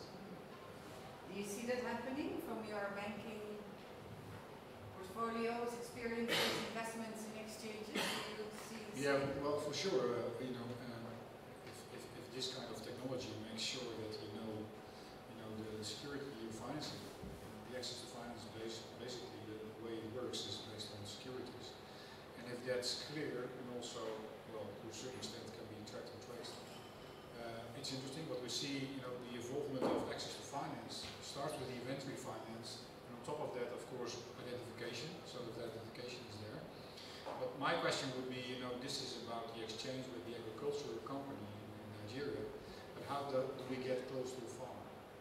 Because that's where the access to finance question is for us as a global bank, but also working with parties like FMO on developing countries. How do we get close to the real farmer?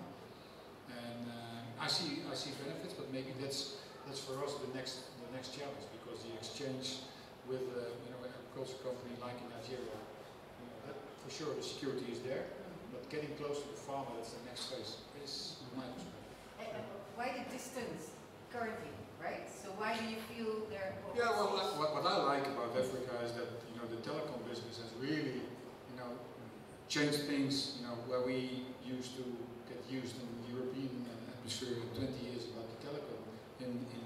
I think in a couple of countries in telecom has made a big change, and we see that with a couple of our partner banks being able to to provide financing, or at least to exchange funds for many parties in a big country because of telecom.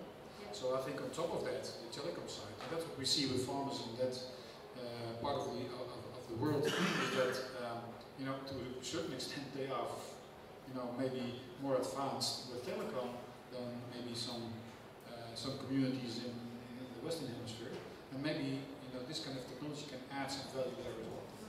What do you think about that? Yeah, maybe just to add, and I fully agree with Alain, and also getting back to let's say trading your tokens and hedging it as cryptocurrencies. I think that financial innovation bit might be there, but I think that doesn't really solve or address the fundamental problem. And I think what this model can address fundamentally is really monetizing agricultural commodities. And I think that is currently not done. So most of the times when a commodity is with a farmer, it has no value. And he can only sell it. But if he sells it in the local market at a very bad price. I think a mechanism like this and the ability to store it, to store it beyond kind of the harvest period, and to really get value out of that, I think that's the fundamental kind of innovation that we're talking about.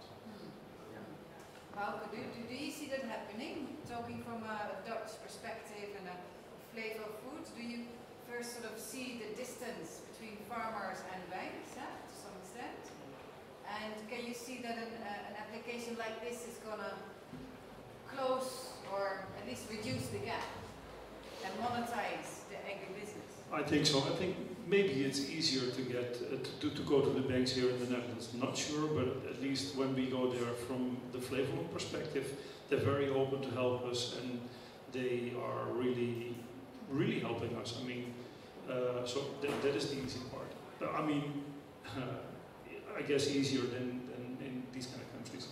And as I also heard, is that they have an interest of 25%, which is not a number we have here. So I mean, it's also like a big thing, right? The second thing you asked as well. No, and do you see that a solution like this is going to monetize agribusiness? I think so. I think so, at least globally, and but I also guess that on a national level or on maybe even a local level, don't know, or maybe European will be also local, or maybe a bit more than local though. But we also have one currency here, but it will sure help, in my opinion, the trade for the goods and also the monetary parts. I believe that's so. Yes, let's bring in some more. You have to come to the mic, I think, so everybody can hear you, or you have to shout up very loud. That's okay. I enjoyed your question, Alain, because I was thinking. I don't know if anyone else here was thinking when you mentioned the real farmer. What would happen when Binkabi and AgUnity start cooperating? I think then we're really talking. Nice, yeah. I might actually sort of little working group around that to see if we can do interesting. Skype. Nice theme for the next one, yeah? Who joins in on that thinking? What about if AgUnity and Binkabi would try to join forces? Because your objective is the same. Who's in on that? Yeah, I see nodding there. Good, nice, yeah, okay. Okay, so the working group will meet after the pitches. Great, good. Let's put it into practice, yeah. Never let the opportunity go. Nice, okay. Yeah. How has Binkabi funded the whole business? Is it funded by selling your token via token sales, or how is it done? Because you were just explaining that your tokens were actually not a financial instrument and more of a loyalty program, blah blah blah. But so how is your business funded, and will your tokens eventually be monetized in a natural way? Because then you probably run into problems with countries. That, I mean, I guess. So yeah, currently we're funded by founders and private investors.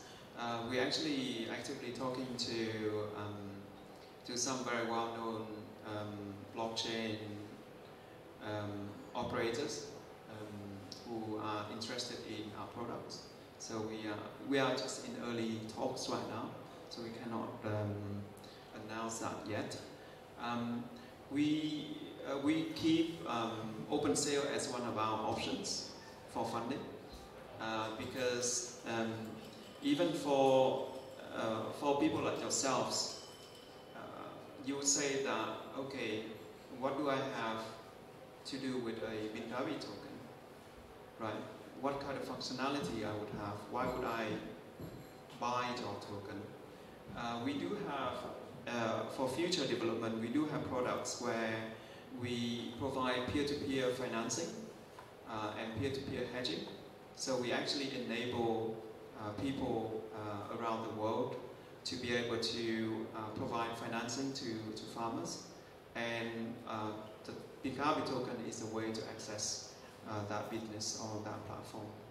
The same for hedging products as well, because not only that farmers can sell immediately to a wider market or have the ability to borrow money from security, from collateral, but also if they have ability to be able to lock in the price of their produce, then that would help them a lot in terms of the predictability and their business. So they will be able to borrow money from banks and so on, if they can actually, just like the farmers here in Netherlands, where you can actually hedge your commodity price risk. So these are the kind of applications that we will develop in the future, where people anywhere, anyone in the world can actually be the other, be the counterparty to a peer-to-peer lending or to peer-to-peer hedging.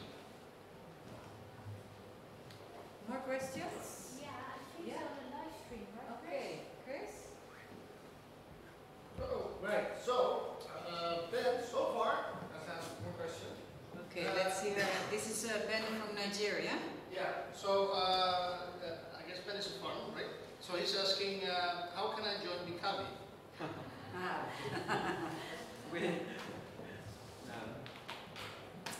So we got a very active Nigerian community right now. So actually we have a community manager based in Nigeria. So the best way to join that is to go to our Telegram channel, which is t.me/t.me, which is Telegram, t.me/Binkabi_IO. And then he can then join either the early adopters program for cross-border trade, or he can join our pilot for the exchange. Welcome back from Nigeria. Yes, excellent, great. So do we have any more questions? Any more? I do have a question, and especially about the Rabobank, because history-wise we are always close to farmers in the Netherlands, and now suddenly those distributed ledger processes start up, being close to farmers and helping farmers. And I was wondering, why isn't the Rabobank incorporating those kind of initiatives? Of course, that's always what your aim was Rabobank. Is there a tension between you or not? Or how should I see that? No tension at all. Is it? No. No. Even a handshake? No, seriously. No, we're really looking into blockchain, but really from a dedicated value chain. So indeed from farm to fork. A dedicated value chain is not on an exchange rate where there's no identification of farmers. So but really a value chain where we close down that value chain from the consumer to the farmer. So that's where we try to develop, and I say try to develop, and Anton knows from a previous connection with us that it's trial and error. Today it's trial and error, but we really, our ambition is to get close to farmers with these kind of technologies. So we will need to embrace these kind of technologies. It's not incorporate. So, but what do you mean by incorporate? Incorporate. So part of the Rabobank. Yeah, but why? I think the new way of living is to work together without being part of the rubber. We work together with all kinds of fintech technologies, and we fully understand that in coming 20 years, our way of living for farmers and ourselves will be different. So we need to investigate how this kind of technology, creates a new way of living for a farmer, but also for the whole value chain, and how we get closer. Because the disruptions in this kind of industry are very interesting. Also for an industry, like I said, you asked the question on future perspective. I think we're a totally different animal in 20 years, and we need to think a little bit about ecosystems, about working together without that the label Rabobank is covering the whole lot. So I think that's where we're looking at, working together where it's more cooperating with these kind of technologies, and the disruption of these technologies is opening our mind. But it stays close to where we are. So if it benefits the farmer to get a better business, I think that's what we aim for. Yeah. So. And how is it for FMO? But maybe some additional, because I know that Rabobank, I'm not from Rabobank anyway, so but I know that Rabobank is having some innovation programs growing by digitization and all that kind of stuff. And blockchain is one of the innovations they really want to bring to the market. And I'm in the south of the Netherlands, and I'm working there together with an innovation team of Rabobank, because I'm from expense reduction analyst, and we are trying to bring cost savings by digitization to the customers also. So I know that there is a lot of effort done by Rabobank, and I'm not from Rabobank, but just to explain that it's really part of how we got acquainted with Binkabi, not we as persons.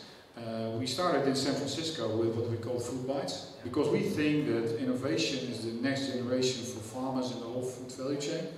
And we used to work, consolidating with the big companies. But what you see, a lot of big companies, including a bank as Rabobank, are looking for new innovations which makes the world of the farmer and the whole value chain easier to access. And Binkabi was pitching at one of our, what we call food bites. And food bites is, a sort of pitch of new innovations where these kind of disruptive innovations get closer to the whole food value chain. That's what we do. So we think that outside of the box thinking is the way we need to open up.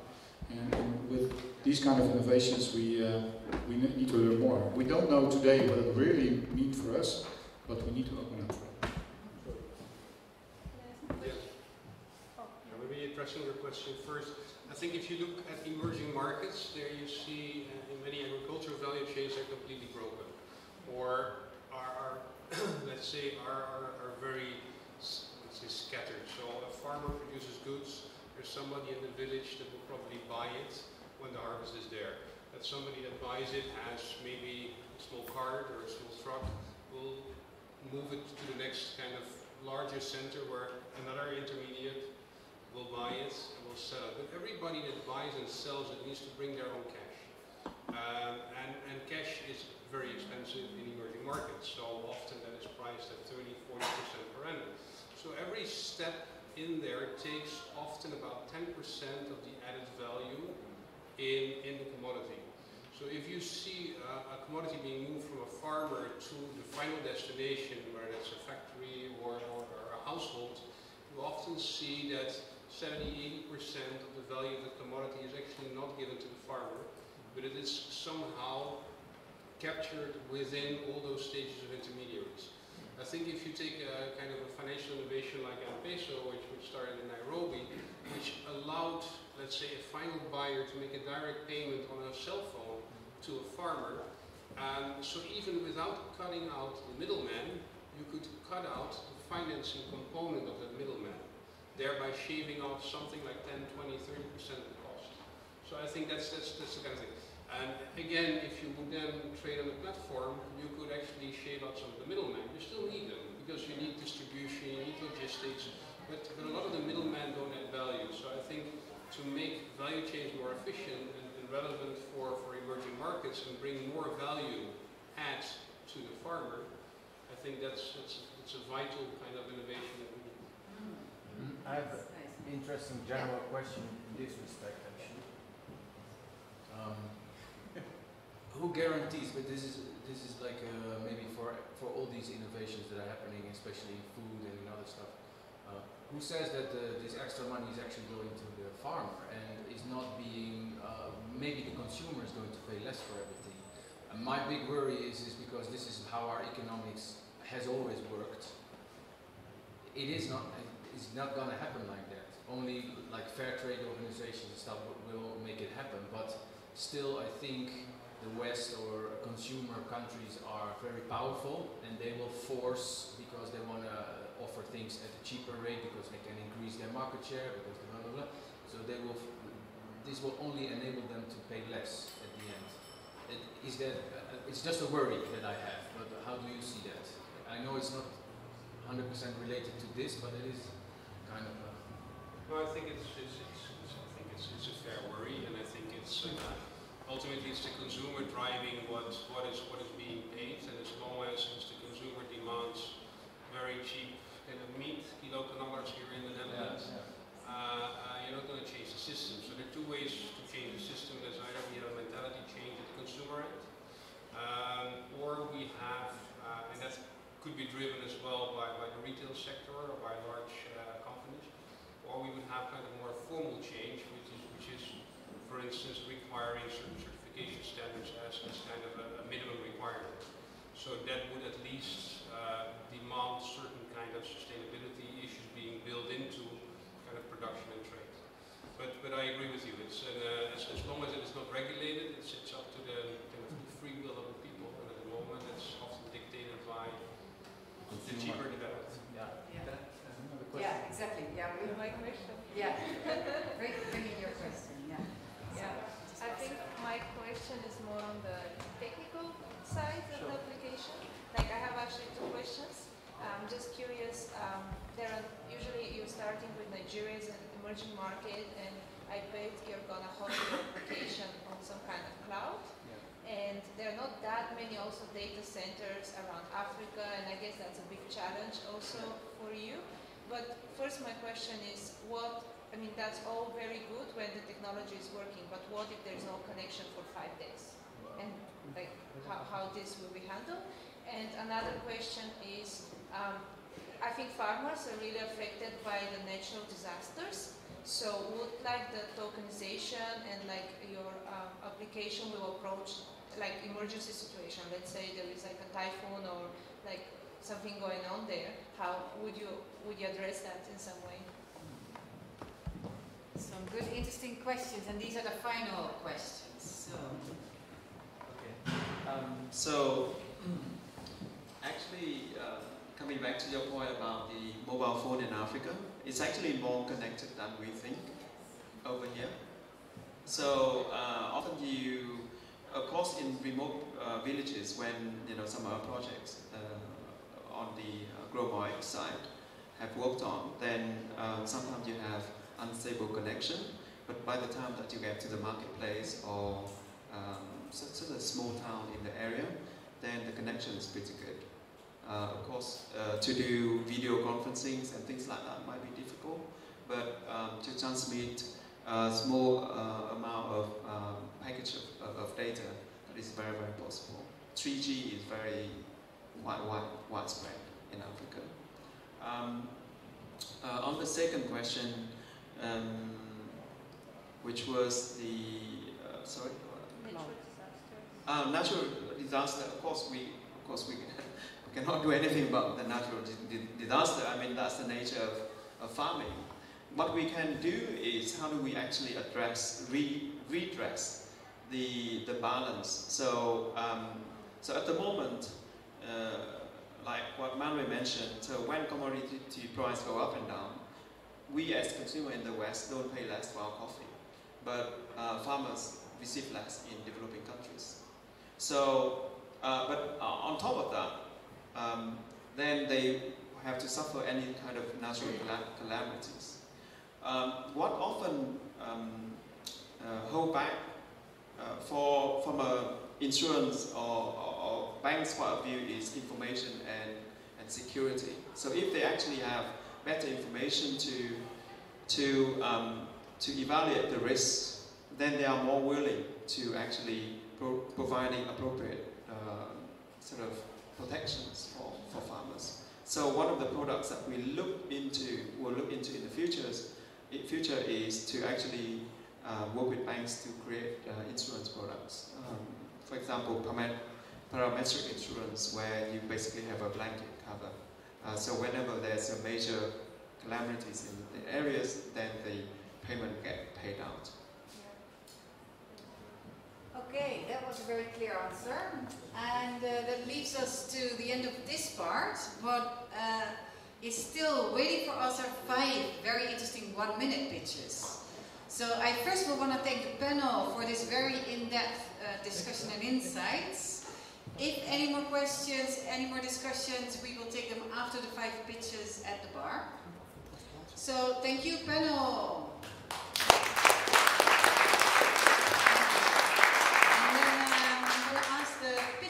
To come on this side of the room. I don't know where Akash is, and I have at least sheep farms. Let's kick it off with sheep farms. Yeah, nice. It's so we are away of the panel now. We have a pitching floor, and we want to inform you on what's happening else than all that you've seen so far. So, we have 1 minute for everybody, so it's just 5 times 1 minute, and you will get a great idea of all the other interesting stuff in agri-food and blockchain. She Farms. Hi, good evening. I'm Tiambi from She Farms, and I'm here with my business partner, Cracau, in the back. And She Farms, we provide digital records for smallholder farmers. So we are the facilitator between smallholder farmers and MFIs. So what we have seen is that farmers do not have records of their farming practices, their cash flow, their farm size, etc., etc. And also, the banks don't know who these farmers are. They don't know their KYCs, they don't know your customer, they don't know their cash flow as well. So on both sides of the spectrum, the farmers don't have records to get a loan, and the banks don't have records to give the farmers loans. So we build a farmer profile, a digital farmer profile of the farmers. Oh, this is our website. Thank you. I wasn't expecting that to be there. And so this is what we're doing now. We are in talks with some MFIs in Kenya to start our first pilot. We have a working demo at the moment for the farmers to start inputting their data, and then that we're tracking their cash flow as well, and then building a farmer profile. Wow.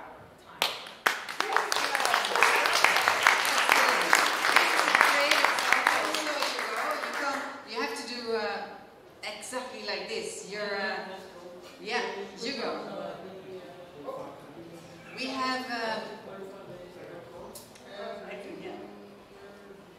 have energy coin, and we have Hugo, and we have 60 seconds. Yeah. Huh? Yeah, go. Hi, my name is Hugo, and I'm a trustee of Energy Coin Foundation. Energy Coin is one of the older listed altcoins, but it's a public blockchain. We've built a system on top of it, which is fairly unique in that it allows what I call columns, which projects or organizations to use that blockchain. But the difference is that you don't have to go back to the original coin, which is fluctuating in value. So if you have a project on Ethereum, you have to go back to Ether in order to be able to go in the other column.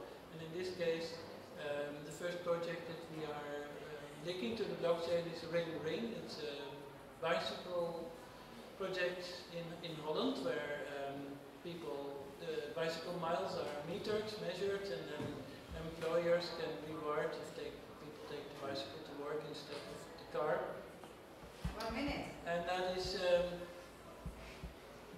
one column, but the other column is the energy, where I'm working on peer-to-peer energy and working with other NGOs and organizations. So the tokens in there can be horizontally traded. So what is here, a fixed bicycle mile, can be a kilowatt hour, can be a jar of honey, can be anything. And for the rest, they can come and find you. Yeah, of course. Yeah. Bart, again, another 1 minute for Bart. Yes, so thank you, Marike. So every time I come here to meet Beerlaken, I always speak about the Komodo platform because I'm very involved in that. So basically with Komodo platform, which you see here behind me on the screen, you can create your own blockchain and secure it with Komodo's hashing power, which is secured with Bitcoin's hashing power. So if you think I want to start a blockchain project, I want to start my own blockchain, and not that you can own a blockchain, but you can of course start your own blockchain, then normally you wouldn't be safe if you have only a few nodes running the blockchain. But this way you can set it up and it's immediately safe because it's secured and free to contact me. Nice. Let's follow Okay, Jana. Hello, good evening. I have nothing to put up on bank your lending platforms. I'm a team member of ethichub.com. Check more info on the website. It's a peer-to-peer.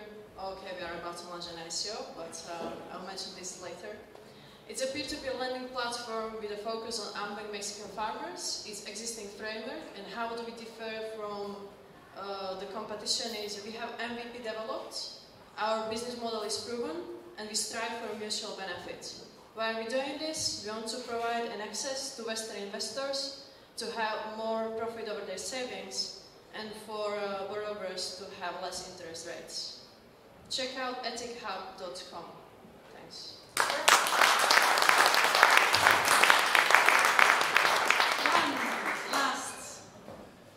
Our last minute is yours. Muchas gracias. Well, Agro started with two smallholders who are leaders of cooperatives in Colombia and were displaced by violence.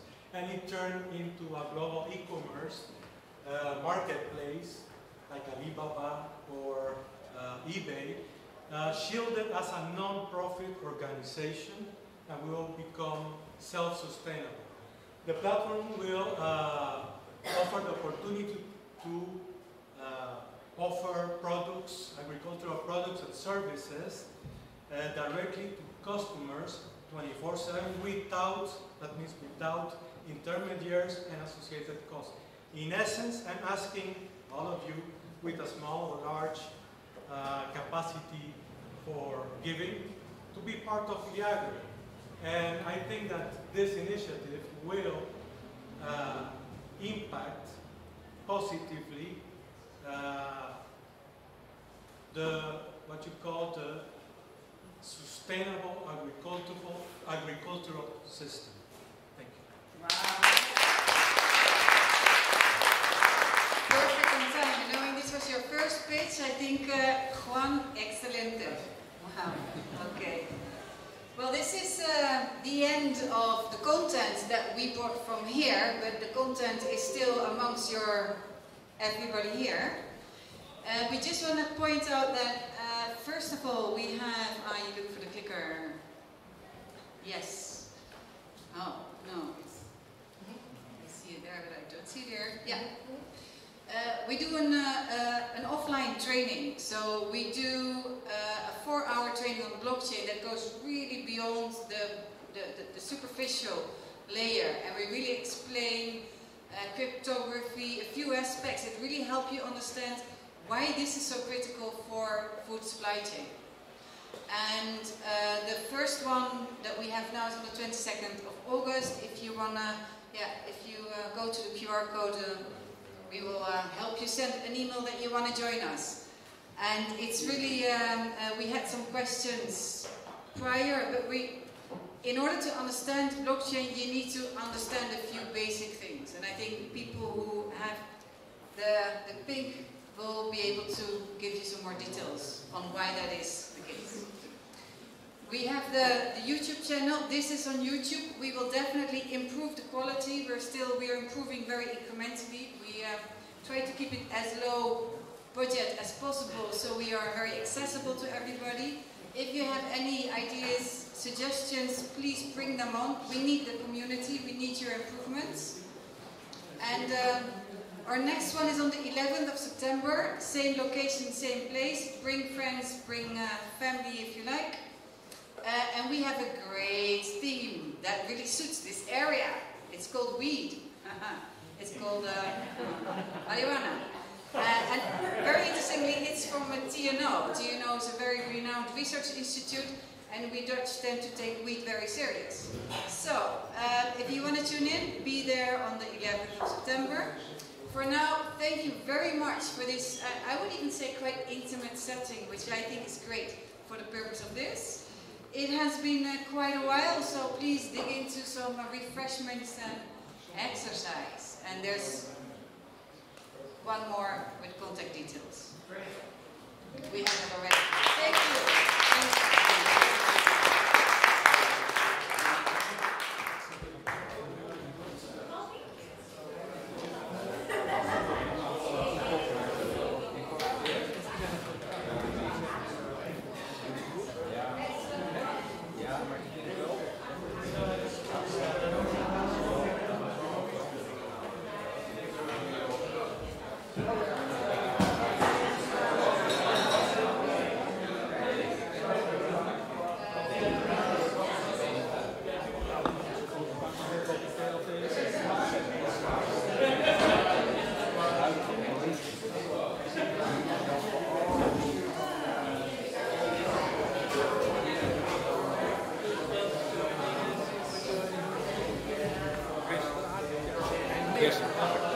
niet voor te gaan staan. Deze is helemaal voor de livestream of niet? Ja.